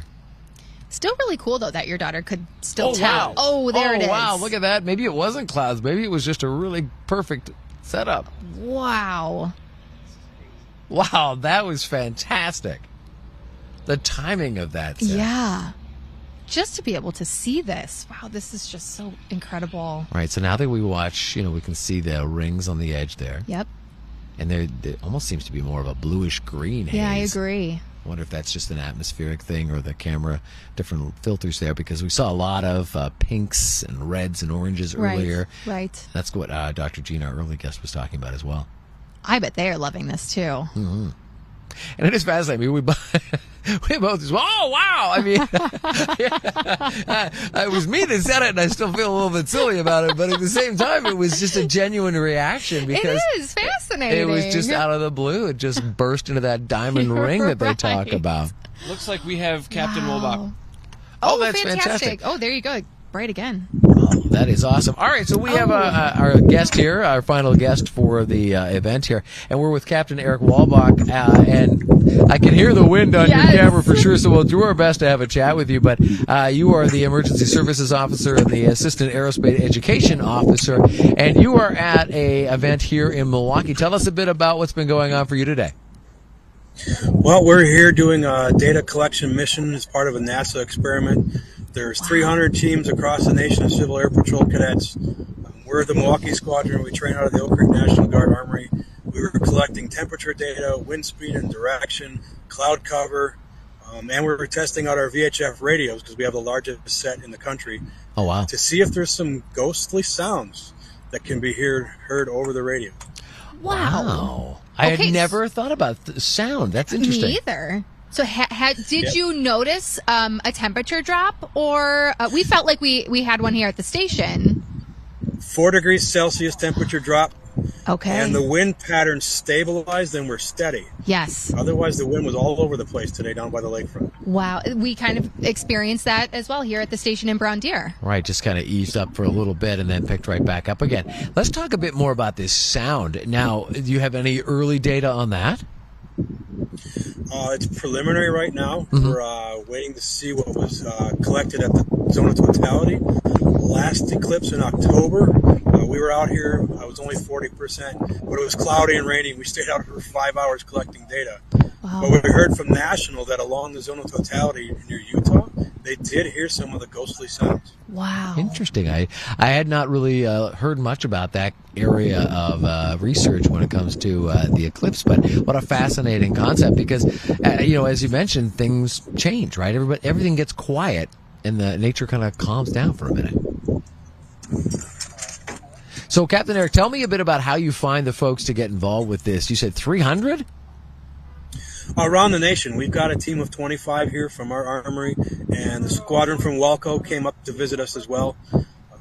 So we got 20 cadets and about 7 or 8 seniors members up here. We've got Cadet Bailey Slade here, who's on her way to the Air Force Academy in summer. Oh, well, congratulations, and thank you. So if Bailey wants to answer this too, that'd be great. What was your experience like when we hit the maximum there at 208 of 90%? So when we hit that, our shadows we noticed got kind of fuzzy along the edges. You can notice it on grass and on concrete. Some of the cadets were saying it almost looked like your shadow was like 3-dimensional with how it kind of looked with that. Right. And then, as I said, the wind kind of stabilized, and it was really cool to feel the temperature just like drop that 4 degrees. Yeah. That's incredible. That's absolutely fascinating. What got you interested in doing this? So I was really, really interested in getting my private pilot's license. I've always been kind of fascinated with aviation, aerospace, and also kind of the space aspect of everything. So I found out about Civil Air Patrol through a family friend, and I joined, and I realized how great of an opportunity it was to develop your leadership skills and learn about the Air Force and get some actual like hands-on experience that you wouldn't have anywhere else. So that's what got me into it. Wow, fascinating. We can hear the wind has definitely picked back up, huh? Yeah. So then, in addition to solar eclipses, what else, what other occurrences are you out and about and maybe, taking more observations or doing similar things? Well, most of our cadets went to the Ground Team Academy at Volk Field this weekend to learn more about search and rescue missions. So if there's a downed aircraft or a missing person, we go out in nature and start looking for those people. With aircraft and drones and canine teams. Cal DeVusick, one of our cadets here, was just there with me this weekend. Oh, there you go. Tell us a bit about that. That sounds fascinating. It does. Well, it was definitely interesting. It was a lot of work, a lot of studying, and the weather wasn't the best, but we did learn a lot. Well, that sounds amazing. Well, tell us about your experience today. Obviously, the weather was a bit better for sure. Well, so for my role in this mission, I was one of the radio operators. We were trying to detect that ghostly noise that the captain mentioned earlier. Okay. Me personally, I didn't hear any of it. Okay. So your initial findings are nothing. But that's an amazing area of research. And now, what were you using again? Explain for everybody at home, what were you using to search out and try to detect that ghostly noise? I was just using a pair of handheld VHF radios. Okay. Captain Saunders, another cadet in the squadron, was on the other end of it. We were just radioing each other back and forth. I didn't hear any ghostly sound, but during the time of almost totality here, there was a significant disturbance. Okay. In what was being said. lots of crackles and static. Okay. Some challenges. Well, I mean, we definitely experienced some challenges getting reception from the Path of Totality with our executive producer as well. So that's an interesting area to go into. And you noticed the chill too, huh? Yes, definitely. Yeah, 4 degrees Celsius, you said? Yeah, which... Yeah, that's like what is that, sir? 7 degrees. Yeah, it's about 6 or 7 degrees Fahrenheit, right? Wasn't that 1.8? Yeah, something like that. Yeah, so that's a pretty significant drop for sure. Thank you so much. And I would want to, not leave this without putting out a shout out for your group. Captain, if you could let everybody at home know if they want to learn more about what you guys do and get involved, what do they do? Sure. We have weekly meetings Thursday nights at the Oak Creek National Guard Armory. They start at 6:30. They're open to the public. They can come on in and we'll show them all about Civil Air Patrol and meet our cadets. You can join as a cadet at age 12 through 21, or you can join as an adult member. You can go up in our aircraft and do all sorts of fun activities. We do STEM weekends, search and rescue missions, and our cadet programs is really our strength, our leadership development program. Sounds fantastic, and I'm sure you're very happy with the results of your day today with the perfect conditions, right? Yeah, it was an awesome experience. Standing there as a group, everybody was quiet, just staring up at the sun at the same time. It was definitely a moment they're not going to forget. That's incredible. That's fantastic. Thank you so much for all that you do, and I'm sure you've inspired some future leaders and maybe some future scientists just in this event today. Yes, thank you for covering it. We were quite interested to see how you were seeing things as well. I appreciate it. Thank you, and enjoy the rest of your event. I hope it goes smoothly. You too. Thank you. Take care, Captain. And again, thanks for everything you do. Okay, so it's nice to know that what we experienced, others experienced as well. There you go. It's data confirmation. A bit of a temperature drop. My goodness. Well, yeah, I'm kind of shocked that they saw 4 Celsius. Like we were saying, that's like that does seem 6-ish, right? If I'm doing my math well. Yeah, about 6 degrees Fahrenheit. We certainly saw. Let me see if we can bring up the update maybe from Mitchell International here and see if there was a more sizable. But of course, at Mitchell, they're only taking the observations every hour. Right. So we won't get that in between hours. Right. And we noticed the temperatures even now are going back up. It's not nearly as chilly. I was like considering putting my jacket on there. I know. I had my sleeves rolled up and I had to roll them down. And it really, with how windy of a day it was, you could tell that the wind became a little bit lighter, which almost created a little bit of an eerie feel. It did, I would say. And I thought that cadet described how the shadows changed very well. Yes, with the fact that they looked almost a little 3D. Mm-hmm. I kind of regret not looking at the ground during our max. Well, just even on our table that we're using for the broadcast here, you could kind of see our own reflections looking a little almost cartoonish or impressionist in a way because they didn't look at that normal crisp edge. Right, exactly. And just fascinating all around. Again, we've been looking at Totality, another picture of Totality. Milwaukee's camera is in the upper corner. Just, I mean, we've seen, 3 cities now with Totality? Right. And it's Holton, been Maine? Is that just what that is? Beautiful.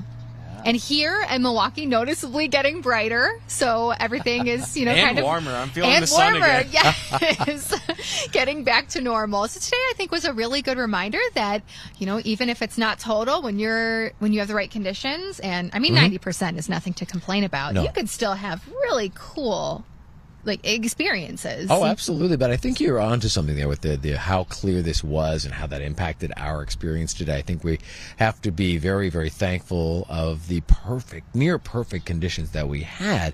Yeah. Because if you look at just, the science of it all, that dimming is hard to detect. Right. We were talking about it earlier that, your eyes are amazing feats of, engineering, biological engineering, in that they adjust to light very quickly and very easily. So the fact that we were able to detect a significant dimming, that we went from full daylight to twilight and back again in the span of a few minutes, is just fascinating. Yeah. I will say this was a lot more exciting than 2017 for me. Oh, absolutely. Yeah. I mean, this is a more significant eclipse for us as well. You're right. I mean, You're right.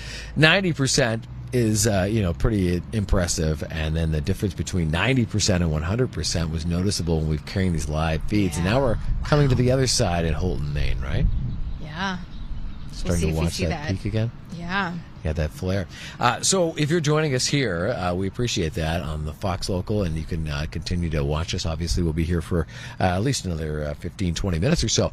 But this has been basically a group effort, not only with what we've been doing locally. I want to thank everybody who's been doing that here, but also through the entire Fox Television group. Yes, so many spots, so many stations doing live local coverage, national coverage. Fox Weather has somebody in pretty much every city, main city that is, within the path of totality. It has been a huge effort, and I will say I love having the opportunity to go live on Fox Local. Right. It's been, casual, can get really nerdy. Sure. Yeah, I mean, one of the benefits of doing this is that we can kind of take this from a different approach, right? Our broadcasts are a little bit more structured, a little bit more polished, and a 3-hour conversation is hard to have on television. That's accurate. But to do it on our Fox Local digital channel gives us some real range of possibilities. The fact that we were able to bring in, Zoom guests and video guests from across the country and even one across the border there. It's just something that it's kind of fascinating that we're able to do that, and we appreciate that we have that, and we appreciate you for being one of the leaders in downloading the Fox Local app, because of course this is a relatively new thing for us. It's only going to grow, though. We might as well take this opportunity to talk about another special that we have airing tomorrow. I like when you get Fox your promo hat on. This one, more weather, less solar eclipse. Mm-hmm. We have a really exciting spring weather special tomorrow on Fox Local. Yeah, it's going to launch tomorrow. It is, of course, focused on spring weather and the trends that we are seeing. So the entire weather team was a part of that, and that will be probably launching tomorrow, first thing in the morning, and will be available on Fox Local indefinitely, I would suppose. Yeah, and it's going to be interesting. Talk a lot about lightning stats and flooding, and of course our transition from El Nino to La Nina, which is those climate patterns that we talked about heading into the winter. Wind clearly picking back up, by the way. So that's another one to check out if you did like this special on the solar eclipse. It's very similar, just a lot of chat within our meteorologists here at Fox 6. All right, we've got about 20 minutes left. I want to see if we can get Sarah back on the line. Yeah, that would be great. I'm going to just drop her a quick text and see if she'll join us. No pressure, Sarah, if you're streaming us where you are. But yeah, if we can get her back on the line, that would be fantastic. And then that way we can chat a bit more about what was experienced here, or there rather, in the path of totality. And we still have a really cool view. The bottom box on your screen is our Milwaukee camera, so still looking awesome. Remember, our eclipse goes until 3/21. So there you go, a full screen for you. Still looks really, really cool.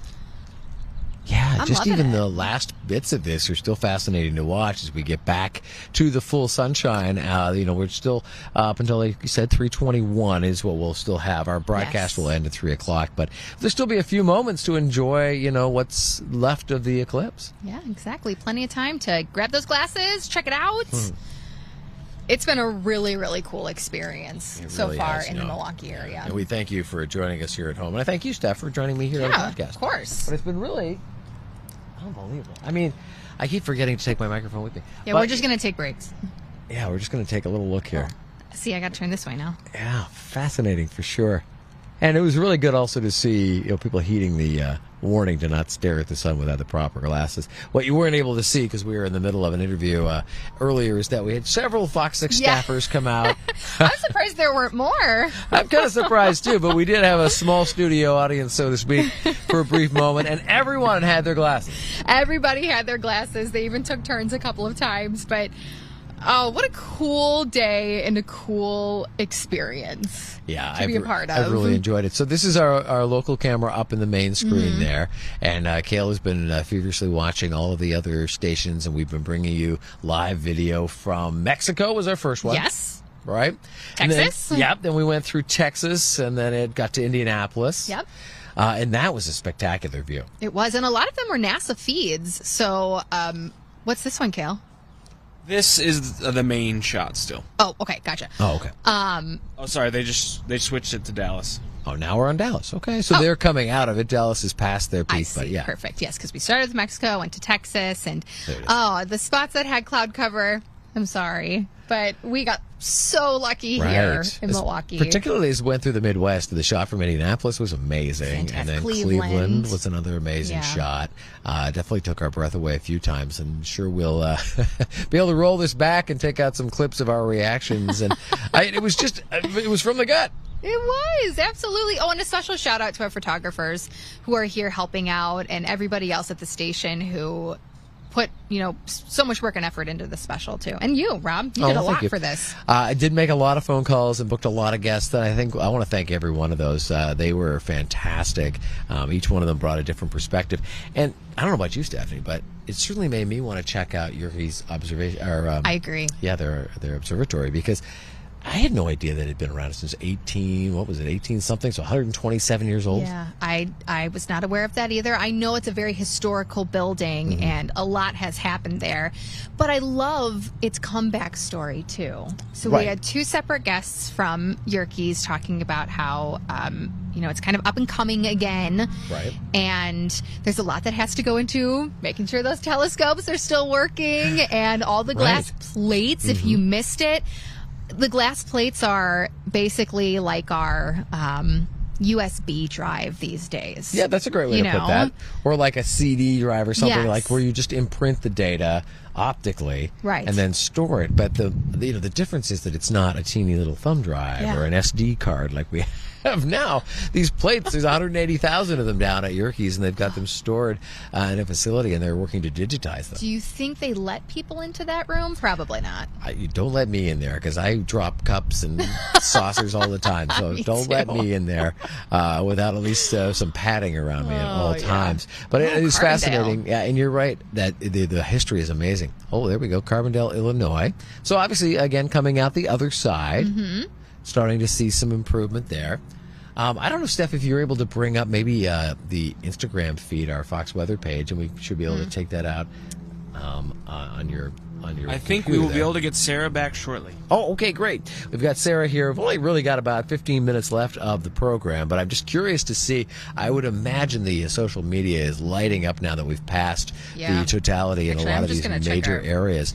I'm going to check our Facebook page. I was going to say, what I'm going to do. I'm sure that we've had quite a few things shared, and we appreciate that. And we'll keep sharing those. Obviously, we'll share them out on the different pages, and we'll bring them to you on our different programs coming up a little later on today. Of course, we'll have the Fox 6 News at 4 o'clock, and I think I know the star of that one. Oh, yes. We'll see if I'm still wearing jeans and a sweatshirt. I might.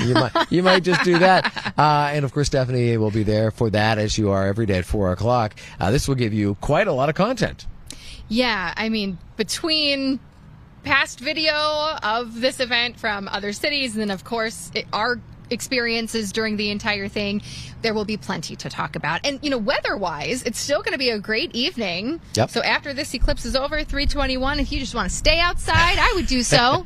Don't even go back into work. Yeah, I'm sure there's a beer garden open somewhere, right? Oh, I guarantee you can get a post-eclipse deal or something like that right there. We have such a spectacular week of weather, too, ahead, so that's good. Yeah, that's going to be it. There's a lot to talk about at the Fox 6 News at 4, but of course we'll keep covering this and keep sharing some of the amazing videos and stories that we get throughout the day today, and probably for the next few days, let's face it. Yes. It's going to be the talk of the town for a little bit. We're still looking local there. Kale, is that our local camera? This is still our local shot. All right. It's fascinating to me what it looks like as it continues to get back to the full view. All right, we're hopefully going to get back to Sarah. Sarah Smith, our executive producer, joined us earlier. We had a little bit in the way of reception issues, which I'm going to blame on just her being in the path of totality. A lot of people around her, too. Right. All of those cell signals trying to get out at the same time, and, sometimes it's tough to get a cell signal on a regular day, so we had a bit of a reception issue. But if we get her back, then we should be able to chat a bit about what kind of experience she had in the path of totality. We got a really cool message from a viewer just a couple minutes ago on our Facebook page saying that they have a couple acres of evergreens and that a flock of birds are usually nesting in there. They're usually very active and noisy, but when the eclipse happened, they settled into the trees and became pretty quiet like they do in the evenings. Hey, there she is. That's fascinating. Okay. In the car. Okay, Sarah, did you cry? Oh my gosh, Steph. I know, I heard it so great. You did? I did. It was top 5. Wow. One of the most amazing things I have ever seen. Really? I don't know. I don't even know. There are no words. Like, you know, we were kind of counting down, and you could see that little sliver, and then it got, you know, we all took our glasses off, and it was so dark out. The street lights were on. There were stars in the sky. Wow. People were clapping. You heard some fireworks in the distance. It was just, and then everyone kind of got up, and we just kind of like, the kids were dancing around and walking around, and it was just, I don't know, like, I'm not speechless very often, as you all know, but like, that was wild to just sit in that, I don't know, it was really cool. It got really dark, and we just sat there, and then we were able to look at it, and it was amazing. Yeah, that's what I was going to say. Did you find yourself still looking at the eclipse, or did you find yourself more so drawn to the surrounding area and what was happening around you? Yeah, I would say it was a little bit of both. Like, I wish I had like 3 of me. Right. But, yeah, because you're right. Like, you want to look up and see it because amazing. You also want to look at what's going on around you because that's also really wild. So, you know, thankfully it was, what was it, 3 and some odd minutes, 3.5 minutes.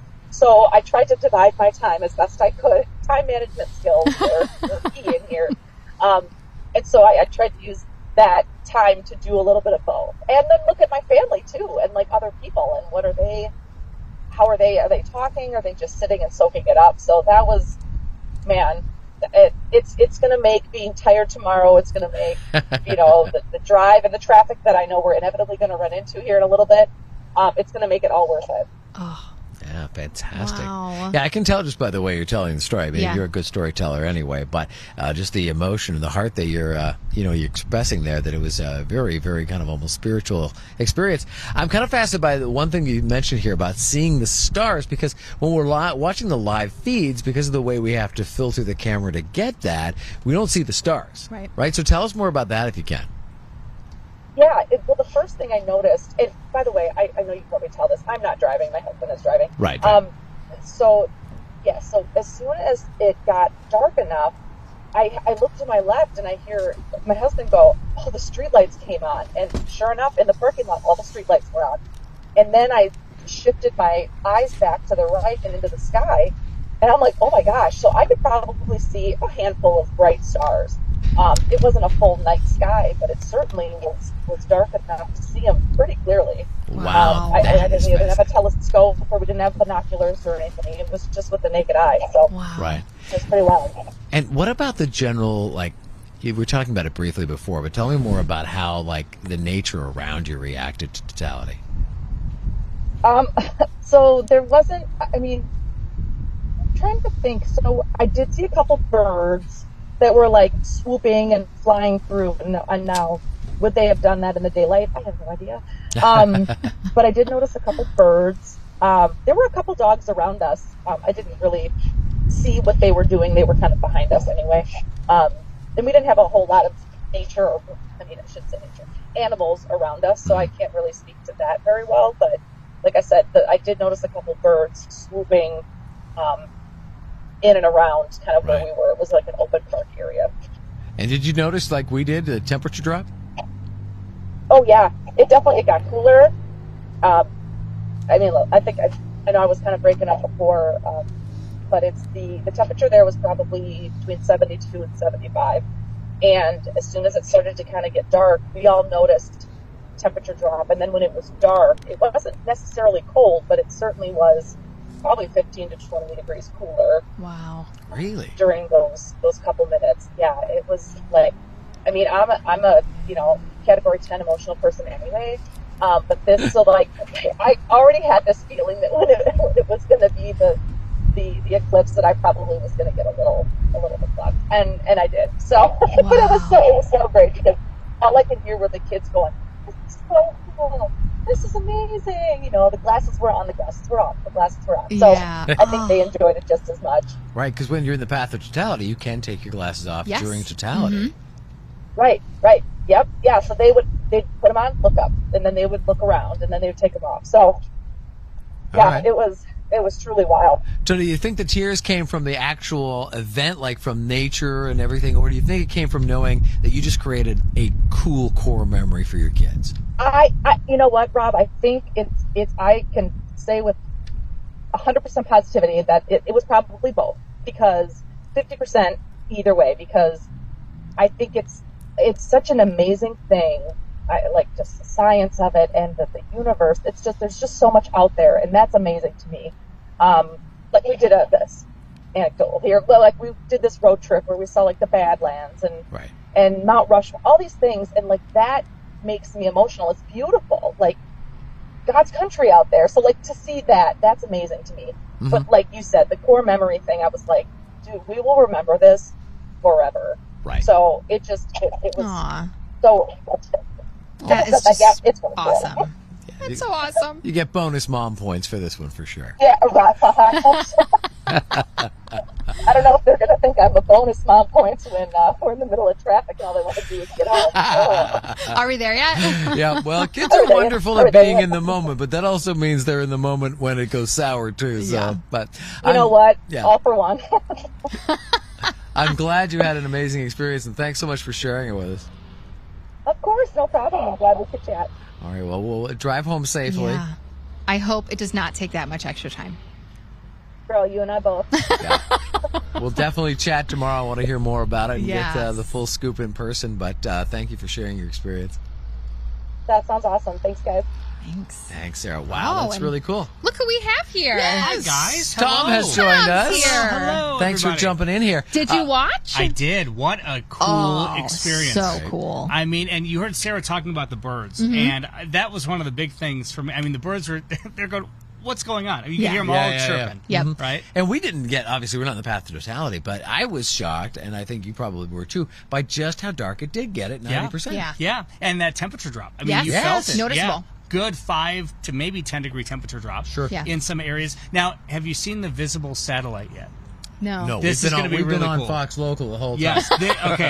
This is cool. We're going to get this tonight on Fox 6. You can see the totality on visible satellite. The shadow, I guess. So, that, yeah, the that shadow. makes sense. Fantastic. Because, So cool. Because the visible satellite is essentially just, take it down. A camera. It's a Yeah. camera in space. Yeah. And I was reading about this earlier. There obviously are people up in the International Space Station, and so for them, they're experiencing watching a shadow travel across the surface of the Earth, which is got to be its own emotional experience. Oh, yeah, absolutely. Fascinating. So you've got the visible satellite coming up a little later on. Right, absolutely. But I mean, what an experience. And again, for us, we did not experience totality, but we were pretty close. And I don't think it matches what, Sarah and the folks in totality Right. experienced. Of course. But it was still quite an experience for us here in southeastern Wisconsin. Makes me want to book a trip, I gotta say. I know. Maybe get out I to agree. Spain or Australia and experience the next totality for sure. Because, Sarah is, like she just admitted, kind of a Category 10 emotional person.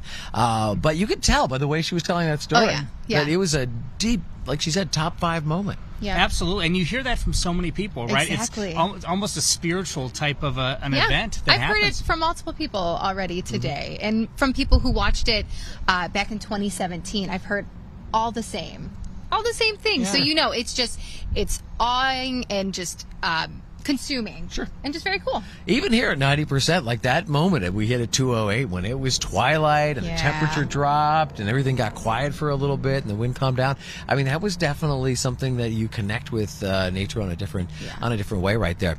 So we're continuing. We have our main camera still showing you kind of the last few minutes. Our partial eclipse will go through 3:21. Our broadcast here will end at 3 o'clock, so we're down to about 5 minutes worth. But we'll obviously keep the camera up for as long as we can.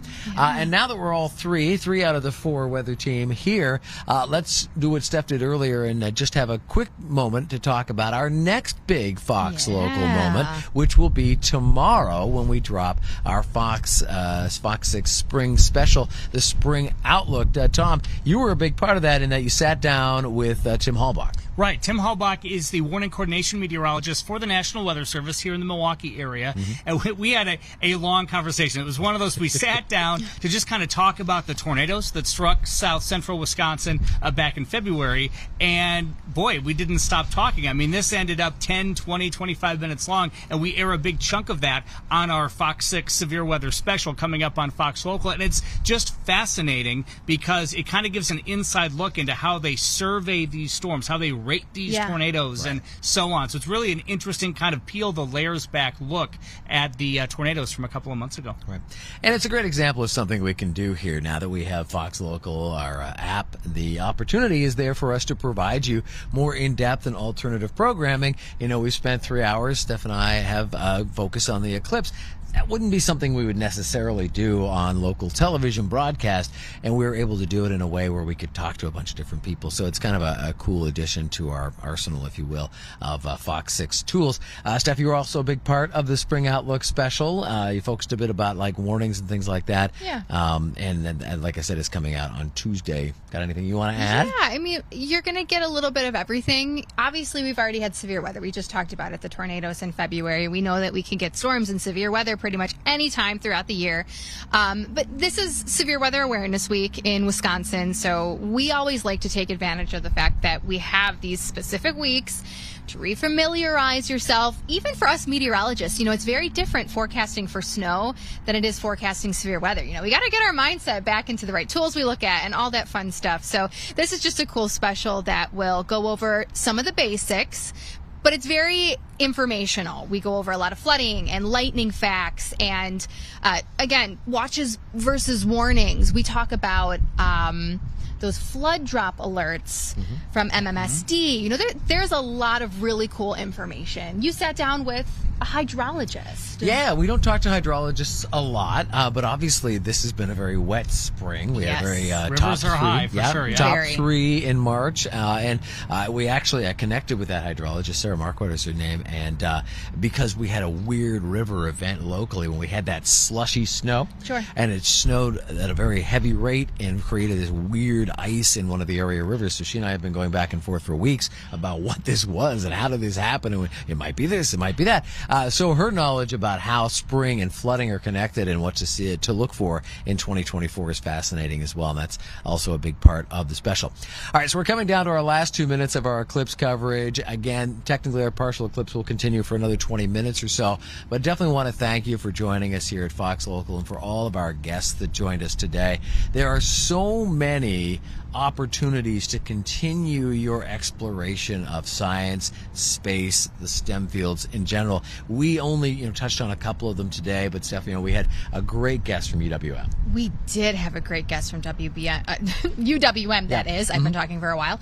And as well as Yerkes. Right. And we did ask a couple of times for maybe kids or students who are just sparked by this. This is it. They're so into astronomy and looking up at the stars and the moon and everything like that.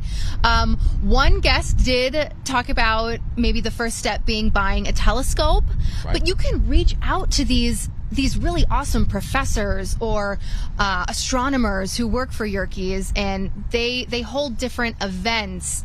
There's a lot out there for you to take advantage of. If this is now, maybe you're interested in it or your kids, there's a lot out there for you. And kids of all ages, right, Tom? Exactly. Right, absolutely. And it takes an event, right? Oftentimes, whether it's a thunderstorm event, a tornado, or an eclipse, gets people interested. So hopefully that happened today. Yeah. And of course, we learned a bit about the Air Cadets too. All of those things were a big part of our coverage today, and you can find those links online. Thank you for joining us here on Fox Local. We appreciate your time. Enjoy the last few minutes of our partial eclipse here in 2024.